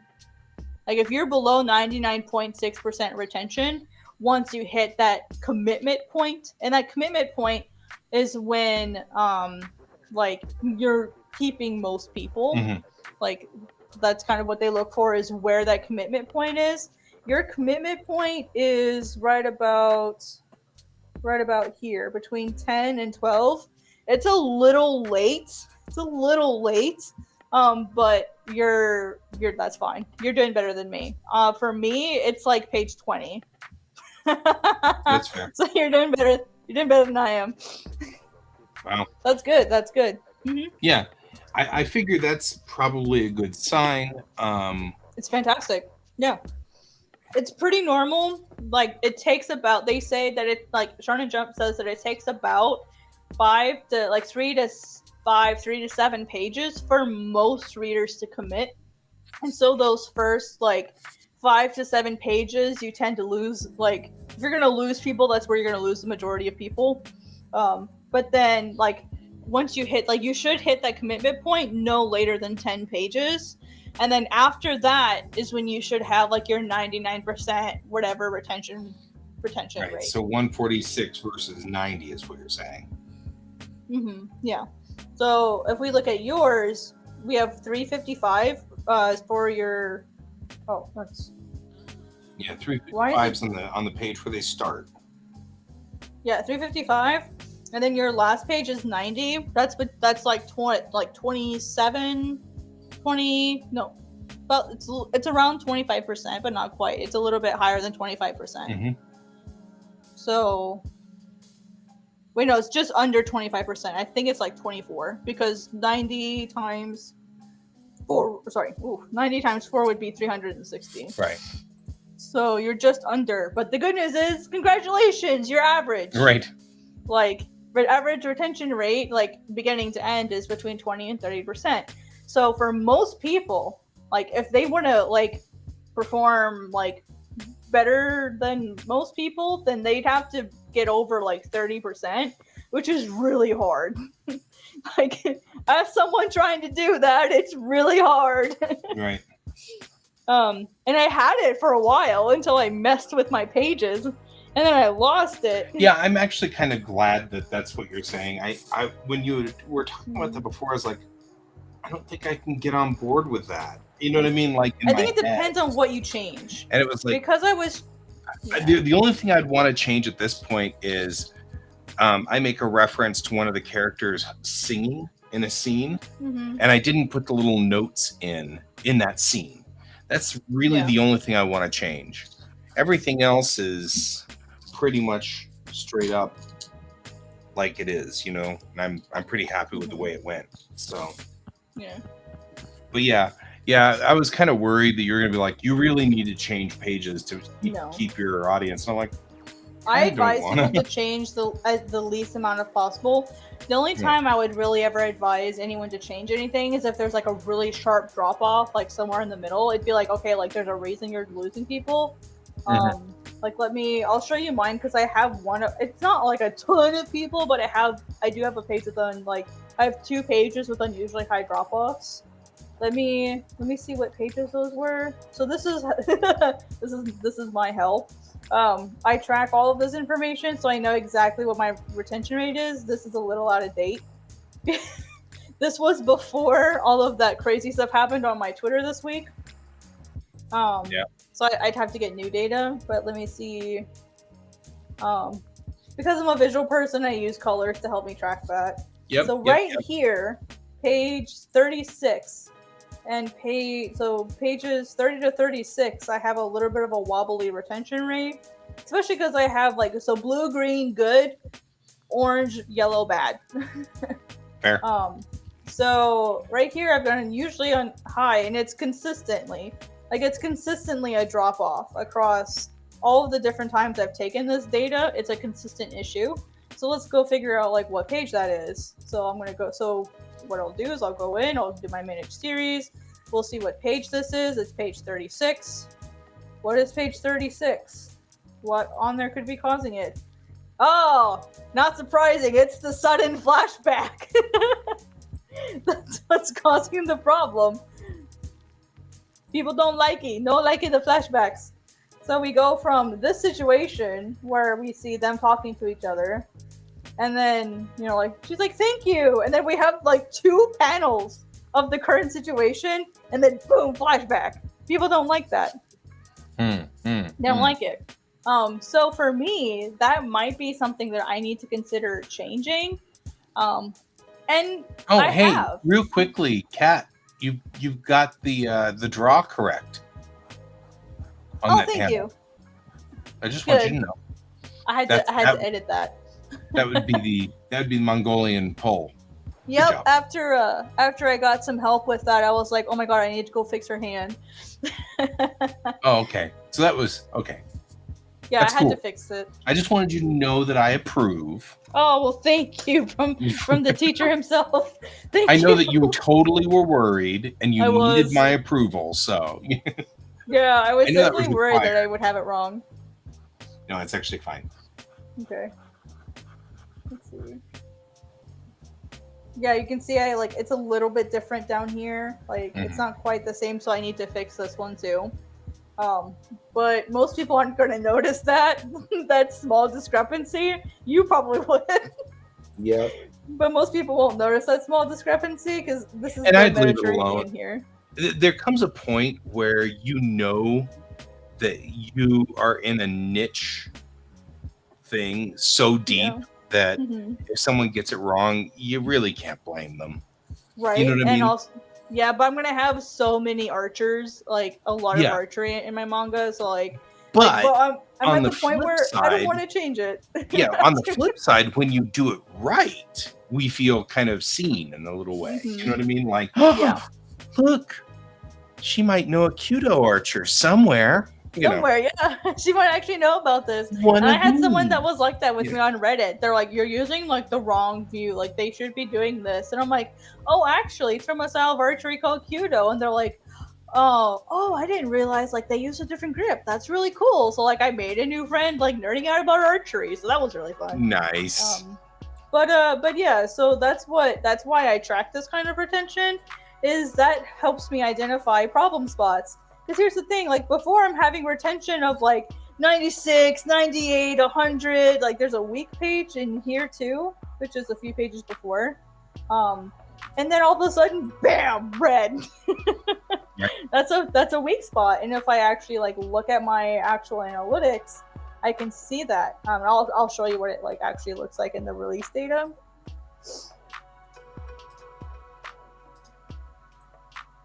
So let me look at page 30. Let me hide that. Page 30. Oh, look. Oh, okay. Well, maybe it's not that bad now. It's leveled out. It's probably because I've gotten so many reads the last while. Let me go back a lot further. So I've got more accurate data. Yeah, now you can see it. Look at that drop. Like it from the page before it. Oof. Yeah. That's Ouch. a jump. Yeah, it's a big drop. So it's like, ow. And then this one is a new page. This one has no excuse. But this is a new page. But you can see, like, if we actually like, I don't know if I can actually show two pages next to each other, but if we go back and forth between yours and mine, generally the curve is about the same. But overall, yours is performing well. Let me see. So yours was about 24. Let's see. Mine starts here.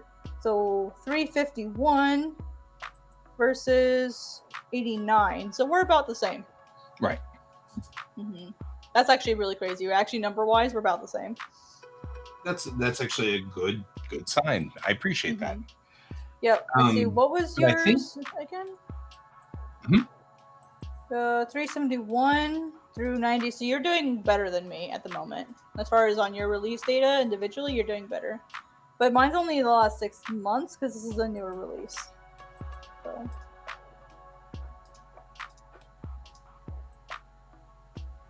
So yeah, yours is the last year's worth of data, and mine's the last 6 months. So you need to be promoting more. You need to catch up. I only had that one day. Right. But see, imagine if you had more data to be able to have a more accurate picture of how things look. Because here's a really fun thing to do. If you look at just the last week, this is always really fun. This just scrambles everything, so it's really fun to do. You can get a week-to-week picture, sort of like of how you're doing. I'm actually really scared to look at mine, to be honest, because mine's gonna have that viral tweet data. Ooh, that's so bad. Look at this. Let's see, 136 down to 27. This is not good. This is not good data. This is. I mean, it's good that it's a very steady decline. And see, look, here it levels out at about 20 pages every time. It's taking too long for my readers to commit. Not good. Not good. But see, also, if this was the only data that I had, and let's say I had a normal manga length, like let's just say like I just cut off the last of it, it would end at 43 from 136, which is not that awful. It's not 20%. It's not 25%. It's not even 20%. So it's not good data. Wait. Yeah, it is. Brain can't math. It's almost 50%. Or 30%. So yeah, I'd fall right in average if I only had like an average length. like chapter. So like if I cut off the extra stuff, I'd be fine. Same thing here. If this was its own release and the data would be roughly the same, I'd have a pretty frickin' awesome second release. Right.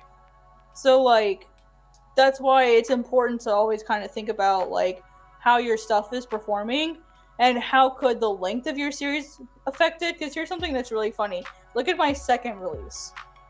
Let me go to the last month so it's more accurate. Look at my second release. It's only 7 pages and it's got a much, much, much better retention. Mm-hmm. So whenever you have releases in hi Ari, whenever you have like releases and stuff and you're looking at your analytics, you always have to you like never assume, oh, that means my stuff is bad because something doesn't look good. Like always get the numbers, especially when you're looking at something like this. Like this looks really scary. Figure out what the numbers are. Hey Ari. See what your analytics were. Kablooey, you got one person from Kablooey Comics. I don't know who that person is. Nope. Kablooey Comics is a little like forum for comic artists. Mm-hmm. You bring people. Hi, people. But yeah, so you know, Hi, kind of like Ari. looking Are we being like raided? oh, nice raids. Like sort of looking at this, like you're stable. You have a really good time when that commitment period has. So like in general, unless you like, I don't really see any like higher unusual drop off periods. Maybe here between 4 and 5, a little bit higher than normal, but it's also before your commitment time, so I wouldn't worry about it. Right. That makes sense. Raiders, welcome to the stream. This is Quasar Art Collective. I am Kayan. Over here is Guy. Over here is Guy. I do Armageddon Divinity. That is my comic. Put Cayenne up. Oh yeah, we should. Guy does Bellatrix Rising. And Kat does God's Bane and also works with Global Comics and is currently teaching us how to use Global Comics and exactly what we're doing wrong. More like what? Just not wrong. Just like how can we optimize? Optimizing. We want positive spins. And I'm into optimizing. I just sometimes I'm not sure. You also do things like this, Can, over on Twitch. Uh-oh. We gotta. We'll have to get the bot to stop being so cranky. Calm down, Nightbot. Right. Naughty. Don't be such a spaz. You're not my real dad. You can't tell me what to do. Right. Alfie. Hey, Alfie. It's all right, Alfie. Don't worry about it. We're having a special stream because we don't usually stream on your Saturday mornings.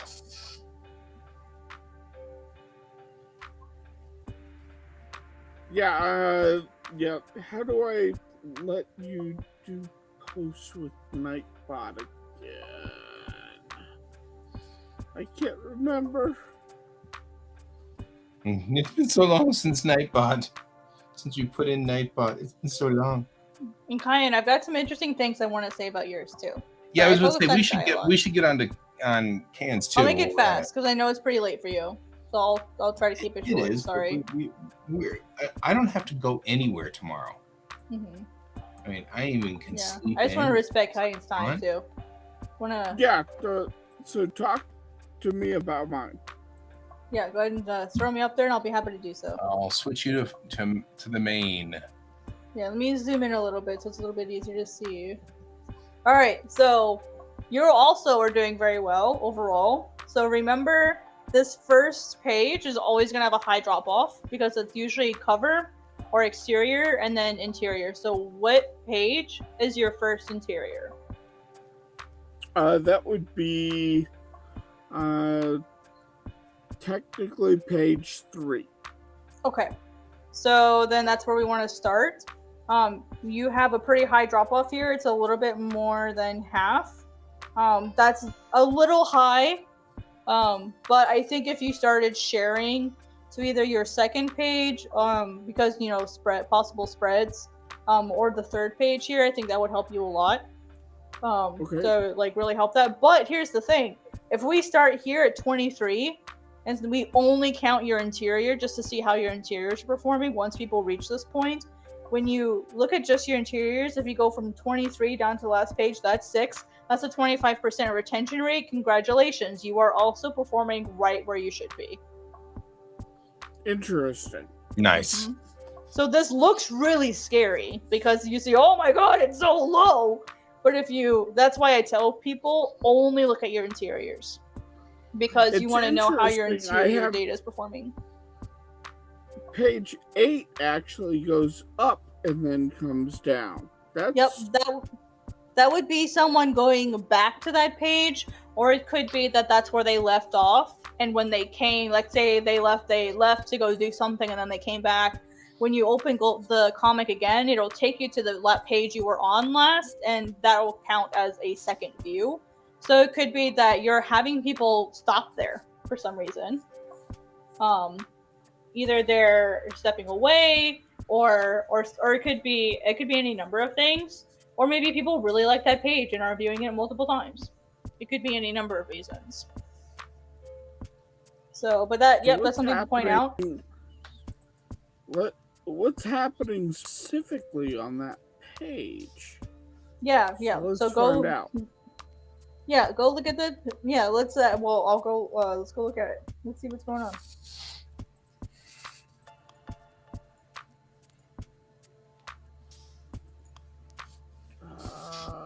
Pictures. Comics. Rig.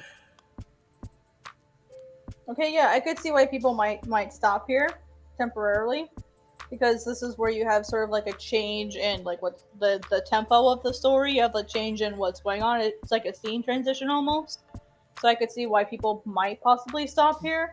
But they're also probably like, oh well, like look at the background, or like let me check this character, blah blah blah. Like there could be lots of things happening here. That would be my advice. The thing though that I think is important to pay attention to is not that. It's the fact that you have an unusually high drop afterwards. Yeah. So if we look at like you're in general really really stable. There's 2 points that stand out to me. It's the transition between pages 8 and 9 is a pretty big difference, and then your transition from pages 12 to 13. So those are the 2 weak points that you have, and you lose. Let's see. Let's do the one before 18 down to 9. You're losing like half your readership just between pages 7 and 9. Like you lose half the people there. So that's really important. You got to check out what's going on between those pages. Okay. That would be my advice to you. Would be to check between pages 7 and 13, see what's going on. Is there like an unusual amount of text? Now let's see if we can find a clue. Let's turn on our page read time. Let's see if we can figure something out. So right here, this is where it's people start taking a really long time to read something. Like the highest one is 142 seconds. That's over 2 minutes to read a page. So like, are these pages becoming time intensive to read? And are they just becoming too much? Because notice the spike in read viewership as far as how long it takes between those pages, between 13 and 7, your read time or time that people are spending on pages starts increasing. So that might be something to do that people are having to take more time and then they're just leaving. Which is weird because there's nothing on those pages. Yeah. Like I'm not sure what's up. So yeah, I'm not sure what that's about. Or was it like me just parked there because I had to go to the bathroom at that point or whatever? That's possible. Yeah, that is possible. I mean, if it only takes you 2.5 minutes to go to the bathroom, I'm impressed. Well, you know. So it's page 9 and page 13 are the 2 big ones? Yeah, pages 8 and between 8 and 9 is when you lose a lot, and then pages 12 to 13. So I usually look at the 2 because that means that someone's not leaving this page, they're not even getting to the next page. So people aren't getting to page 9 and they're not getting to page 13. So the ones causing the issue would be 8 and 12. Like that's where they're leaving because they're not reading the next page. So I would check into those portions, and because there's such a small distance between those pages, I would see if like there's like, is there like a specific scene that happens only between those pages? Is there a certain event that happens between those pages? Is it too abrupt a scene change in those pages that might be causing that? There could be something that's maybe not clear or confusing, or like it could be that, or it could be that there's something that's causing them to spend too much time, so they're like, I don't get it, I'm gonna go leave. But overall, despite that, you still have a 25% retention ratio as far as like your completion. So that's still great. Despite having that problem, you're still meeting that 25% average. So I think if you can fix that or figure out if you want to fix it, cool. If you don't and you just want to leave it as is, that's okay, because you're still performing on average. So I think if you were to try to figure out what that issue is and solve that, I feel like you could easily go above average. Personally. Yeah, see, so here's page 8.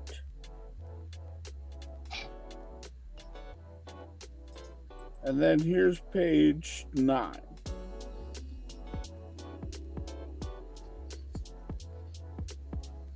So there's something about the transition they don't like. Yeah, something between these 2 pages. And that might have been the cleanup. That might have been taken care of in the cleanup when I rewrote issue 1. Maybe. That's right, it's not updated, pages. Is it? So I'm more interested to see what happens when the rewrite comes out in June. Good idea. What I would do is I would have before, like right before, like the day before you change everything over, grab all of this data. Grab your screenshots if you want to make an Excel spreadsheet and write down all of these numbers. I'm willing to help you, sort of like how I have all of my stuff here. I'm willing to help if you want to see how that stuff changes. I love experimenting, you know this. So like, if you want me to help you set like this page up specifically so that all you have to do is type in your page views, that's literally all I have to do. I just have to type in how many views a page has, and all the other math it does for me. Well, I have it actually set up so that this original page is still there, and then the rewrite one is its own separate book. Oh, okay, that's interesting. Oh, like a sort of like a pilot and then like a remastered version. Yeah. Okay, I see that. Yeah, I left the Godsbane pilot up, the original version that I did in 2021, I think. I left that up just so for prosperity's sake, so that people can see how things have grown. So that's totally fair. I would still capture that data because you're gonna wanna know what you had before, just so that you have it, just in case. And then you can start tracking its performance, because doing this will teach you how to track that data so that you'll know how is this actually performing better. If you're not a data guy, that's okay, but that would be my recommendation. Yeah. Okay. Yeah. And like I said, when you're ready for that, just hit me up, and I'm happy to I'm happy to make a copy of this for you and help you set it up. That way it's as easy as possible, because I know math number is confusing. I like this kind of stuff, but I actually need to grab my data for today because it's Friday, which means it's analytics day for me. So. It's funny how everything is different for the different people. Like, I'm sitting here going, I'm going to use the analytics as little, not as little as possible, but I can already tell that it's going to be a day where I'm like, okay, guy, it's time for you to go in there and check your analytics, I have to like brace myself because it's a lot of numbers, and numbers are intimidating, and you know. Yep. But you're like, ooh, Yeah, math. Yep. right? Time for math. Well, I'm excited because the main reason why I'm excited is because of what happened on Twitter. And so I'm really excited to see like how things have changed. There we go. So now basically what I'm doing is I'm just copying all of my data over. Basically what I do is I just shift the columns over.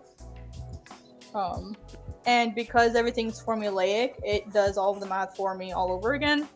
So I don't have to see how these zeroed out.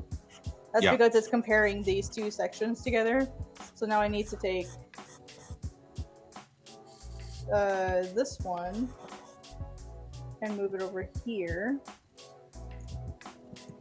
So I'll actually just do this live for you guys, I don't mind.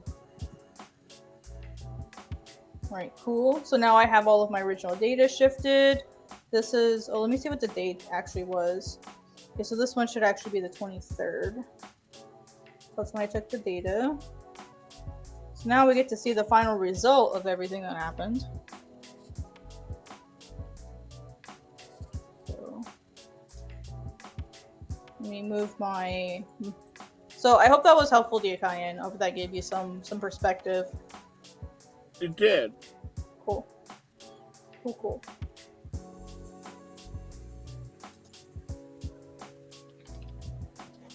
Alright, I'll move this over here so I can type in all my new numbers.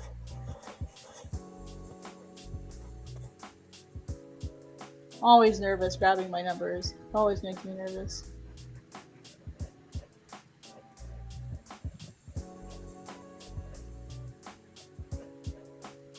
It's not glamorous, it's not fun, it's not exciting. Well, I mean, it's exciting for me because I'm a nerd, but... And you can see that as I'm typing this in, it's actually like updating the rest of the sheet for me. The things that I usually look for when I know if things are getting better or worse is looking for a better overall retention rate and then a better overall page-to-page retention rate is usually what I look for. And then the reason why I have the color coding on the side is I track the percentages as far as like what is like I actually do a visual representation of what my page to page retention rate for that particular set of pages was. So I can actually see where the weak spots are without having to like just look at the numbers. I can look at colors and it'll tell me like where my weakness is. That's how I could find my weak pages so fast. It's because I color code it.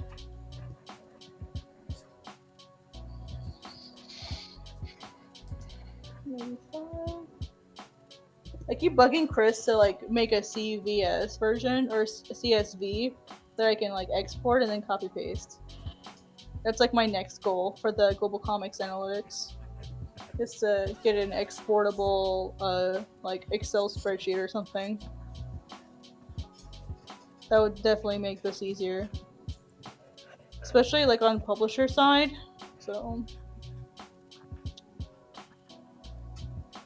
133, 124. And I'm also kind of at the point where I don't want to change much more to Godsbane. Like, it's not a perfect first chapter, but there's a lot of manga that have meh first chapters, and then after that do really well. So it's interesting, the previews the first like 4 pages or 5 pages of Not Safe for Work comic. That cracks me up. It's not like very easy to read, but it's still, it's not like you can see it easily, but still, it's fine.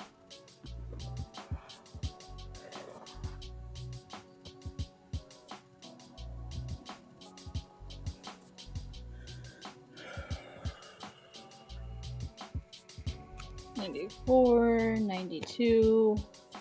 Sorry, this is the boring part. So now my comic looks much more like the rest of the comics that are up here, which is great. Nice, nice.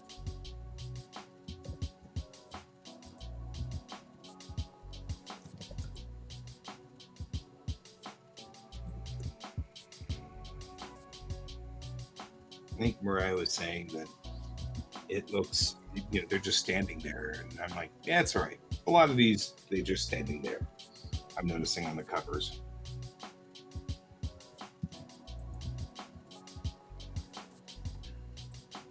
I want to leave my cover alone, but I kind of already hate it again. Yep. I didn't have a cover for the entire comic. I had a picture I threw up there willy-nilly just because I was like, well, I gotta put something in here. Yep. And so I stuck that in there, and then I realized that whenever you search for my comic, it's coming up with this willy-nilly picture that I just threw up there, which wasn't a bad picture. It just wasn't a cover. Mm-hmm. And when you look at the way everything else is displayed here, it looks like a comic store. Mm-hmm. And it looks like you're looking at the shelves with all the comics on it. And I'm like, oh, I really should put. See, Alfie. I think it's funny that I became a pick and mecha. I mean, I've got mecha, and so it makes sense. But still, it's like, it's funny that I came up with a pick and mecha. I guess there just isn't a lot in mecha, so a little easier to become high up. See you later, Alfie. A little easier for me to be part of the pick. Yeah. Well, your stuff has been overall doing really well, so. I appreciate that. I have no earthly idea what the hell I'm doing, so it's all good.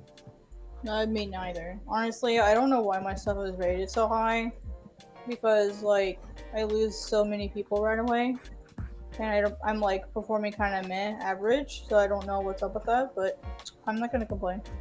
Yeah, I'll take it. All right, so green is 95 and above. Let's see.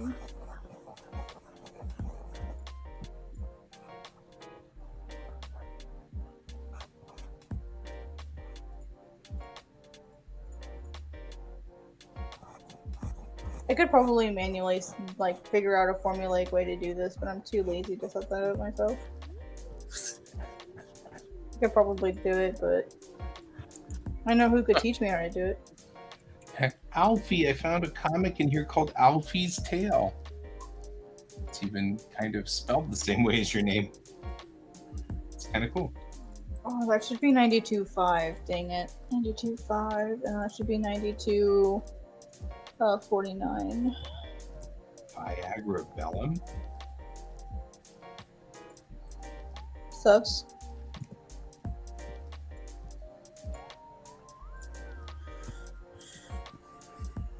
Oh, look, 92.4. Damn it. I hate when I have something right on the edge. Right there.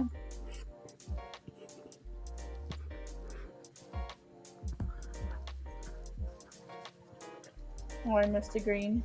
I like my comics being free. I think that's good. Yeah, I have my stuff set to. Oops, wrong color. I've got my stuff set to free, and then optional download if people want it. Mm-hmm. I don't have optional downloads yet, but I'll work on that. Mm-hmm. Not tonight, though. I am starting to run out of steam.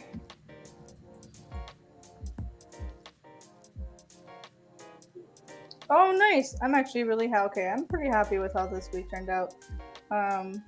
Same weak spots are always in the same spot. So I've got a higher dip here on page 6, which is where I transition to the present time from the future.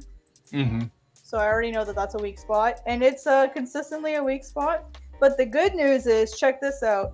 It's overall 88.8, 89.94.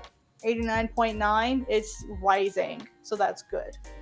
Mm-hmm. Overall it's performing better, so that's great. Maybe I can finally get it out of the white next week.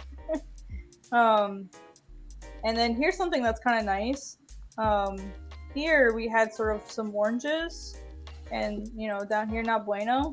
And then here we're finally getting out of that. We're finally seeing more yellow, which is good. Yellow is middle My goal, the reason why I have the greens is the green is 95 and above. That's what I want to get to. That's my personal goal for page-to-page retention is 95%. I'm happy with that. I would love to aim for 99, but that won't effing happen. So I'm aiming for 95. That's what I want. So whenever I see a green, that's great. That means I've met my goal for that page. And so down here, looks like we had the same problems. Like it's almost mirror for mirror, like almost perfect copies for these. They didn't really change that much. And then down here, here's something that's really funny about my data. And I've not identified why this is just yet. It goes up at the end. I have no idea why it's doing that. I have not. It goes up dramatically for 2 pages. That's really weird. Yeah, like it starts at 68 and it ends at 89. So I don't know. Like I have a few pages of like bonus art at the end, but generally it's not like. Yeah, so like my last 3 pages are just art, but the increase starts on page 45, which is here. So it's on this page here. So it's near the end. Like this is where that starts. I've not figured out why starting here everything goes up. Maybe it's people coming back to look at it to like get caught up before reading episode 2. That's the only thing that I can think of. Yeah, and then I have like bonus art and stuff. So like I could see it happening on these pages, but like not the ones before it. You know what I mean? So really weird. And I didn't notice that until I actually started like tracking this data and like consistently, like my like really super commitment period is right about here, which is page 20. That's not where I want it. It's kind of frustrating, but that's not where, I mean, I'll take it. If I were, again, if I were looking at only like a normal chapter length, I'd be doing great. So, and here, oh, it went down. It's been going, okay, so here's something that's important to point out. This column right here, this is my average page retention. So not only do I track the individual, I also track my average. So it's gone down 0.3 points. Or 0.3% in the last 2 weeks. Oh no, I think it's just the last week. Yeah, sorry, it's just the last week. What am I talking about? Just the last week. Like with all the attention that it got, it went down 0.3%, which isn't a lot. But here's why that's important, and I actually had to ask someone who's more professional than me why this is. They're saying that because you got more people than average looking at your content, there's a higher likelihood that the people that were looking at your content are not your intended audience, and thus you'd have more people that leave overall, because it's not a targeted marketing campaign, and so it's a more generalized audience. And whenever you have a more generalized audience that you're promoting to, you're likely going to have less retention and just less better results overall. So that's why it's really, really, really important that you try to find like that targeted marketing stuff, your target audience, and figure out who those people are and like specifically promote to them, because you want to figure out who those people are to give you the best odds at success.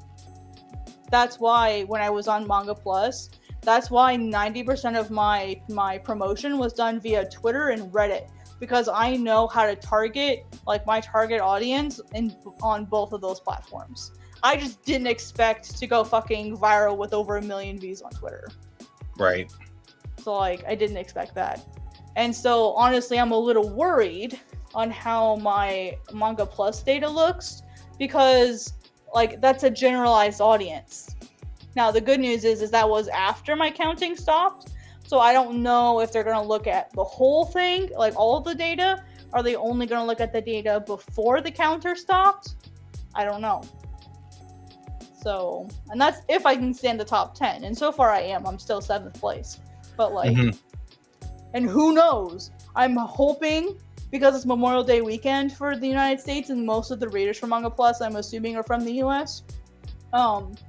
So like I'm hoping that it won't affect me at all. I'm hoping there won't be people submitting last minute, because if they submit now, they're not going to get the full 7 days. So we've hit that threshold where they're not going to get the full amount of time. So hopefully people won't be promoting or posting new stuff. Now, we had someone sweep in at the last minute and literally went from number 1 to number 2 or from the bottom to number 1 in 2 days. Yeah, I saw that. That was wild. I'm not surprised. I think they had an established audience. Yeah. Well, yeah, because they were number 1 last month, but they also, to put it nicely, mimic the style of a popular artist, like one of the most popular manga right now. And their style is very clearly it looks like there are people in the comments joking because they're like, oh my god, the original mangaka draw this. Like, that's how accurate it is.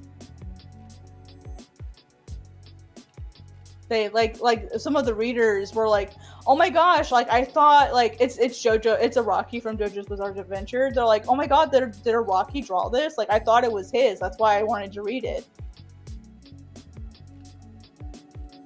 And so we're all like, that kind of sucks. But Yeah, that does hey, kind of suck. Yeah. But hey, like that's actually kind of intelligent. That's kind of smart. Like, but also they could just generally really, really love Araki's art and want to draw like him. So, yeah, you know, I'm not gonna like shit on him or anything. Now, his second release is doing a lot worse than his first one. Like it's not doing near as well. His first one got like 330,000 reads, and his second one was only at 70 last I checked.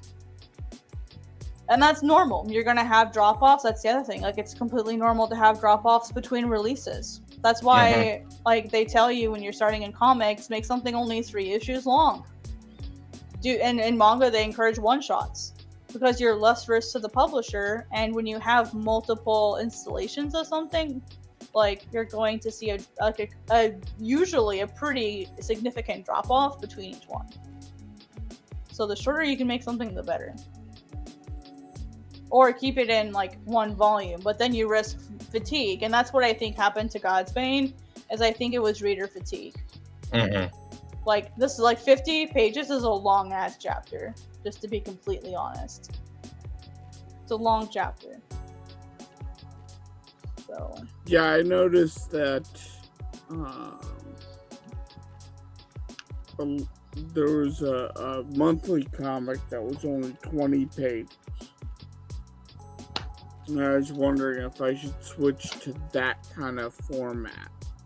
you definitely could. I think if you think it would help you, you should do whatever you think will be best.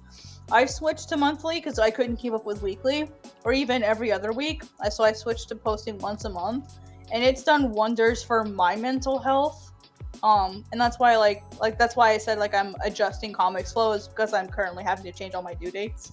But like that alone has been like super duper tremendously helpful to me. It helps me manage myself better. It's less stress for me, but it also gives my readers like, hey, like once a month, like this is when Cass is gonna post.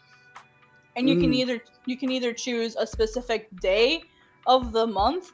So at the moment, what I'm doing is the first Monday of every month, but I don't think people like that because then they have to remember which day of the month is the first Monday. So I'm thinking about picking a specific date, like say like the 5th of every month or whatever. So whatever that day is, I want people to remember the number rather than the day of the week. So, because I'm finding that doing the first Monday of every month, the date always changes, and that tends to frustrate people because then they have to remember what the date, they have to try to figure out what the date is. And if you can just tell them, oh, this is the number, like, and make it the same date every month, then that tends to work better. Yeah. So I'm gonna change it. I don't know what day I'm gonna pick. I'm probably gonna pick the 3rd, or because that'll probably match up with what I do on Manga Plus. So I'm gonna figure out what day I want to do for Manga Plus moving forward, and then just do the same for Global Comics. So And that was the other cool thing, like getting to talk with my Global Comics coworkers about like their feelings about me submitting to Manga Plus, and they were all for it. They were all for it. They're like, Creator Cat and Global Comics Cat are two different people, and like you're not forced to only post with us because like the duties that you do for us are different than the duties that you do for yourself. As far as like, because I treat myself like a job, so he's like, they're two completely separate jobs, they're two completely separate people, so you don't need to worry about it. He's like, the only thing you would need to worry about is if you were to be offered serialization, would the money that you get from them be greater than the money you would lose, like than the money you would make with us? Because if I'm become exclusive, like this is like, and this goes for anyone seeking out a publisher. Like once you look for a publisher, most of the time, like you have to stop posting everywhere else, so you become exclusive. So all of that extra money that you might get from like other different platforms you're on, you're gonna lose that. So if I were just for laughs and giggles to say I'm gonna get serialized, I'd have to take everything off of Global Comics. I'd lose that possible income. Mm-hmm. I know DD Mark has a Patreon, so I could make a Patreon and people could support me that way. But Right. yeah, I am starting to fade, guys. Okay, no, you're fine. I took a caffeine pill 2 hours ago, so I'm good. Yeah, no. Yeah, I didn't need nap to get today, to bed and I didn't do my because- normal procedures, so. Mm-hmm. Yeah, sorry I Oh. rambled a bit. I hope this was No, helpful to you guys. Just You are to sort absolutely of see how I fine, do my things. friend. You are always fine. Mm-hmm. But yeah, it is definitely coming to I the. have to get up and feed animals in the morning. So. Oh yeah. Sorry, I'm didn't mean going to bow to out. keep you. No, you're not. It's not something you need to apologize about. We're coming to an end. Yeah. Yep. This is just the stuff that I get excited over. So. No, and I love having you here, and I learn so much every time. And I feel like sometimes we make you come back and say the same thing that you said the last time you were here, but I didn't get it. Yeah, like that's this fine. time I'm like, oh, I think I got it a little bit better. And that Mm-hmm. spreadsheet's really good. And I am intimidated greatly by the idea of like checking my analytics and, getting down to the details of why page 19 didn't work perfectly. And I'm like, ugh. And it's never clear either. Like it's never really clear on what exactly. The most you can do is have some suspicions, and then just keep an eye on it. Honestly. Sure. Well, I had sat down and asked myself, what do I want to do? Mm-hmm. What is my goal? Do I want to make money off of this? Do I want to, Mm-hmm. And really the truth is, at the core, all I really want is I got so much enjoyment out of Star Trek in all of my life that I want to create a series that someone else gets that same kind of enjoyment out of. You know what I mean? And that's really my end goal. And so, I mean, yes, I want to make money, because who doesn't want to make money? Right. Right. But yeah. I was just kind of like looking at it and going, that's really what I'm kind of after. It's just somebody who, just have that person out there who's like, well, okay, but in page 46, you said this, and, that kind of detail like I do with Star Trek. It's really kind of what I'm looking for. So I'm like, that's cool. How do I get to that stage? I'm going to have a whole lot more readers, So. Yeah.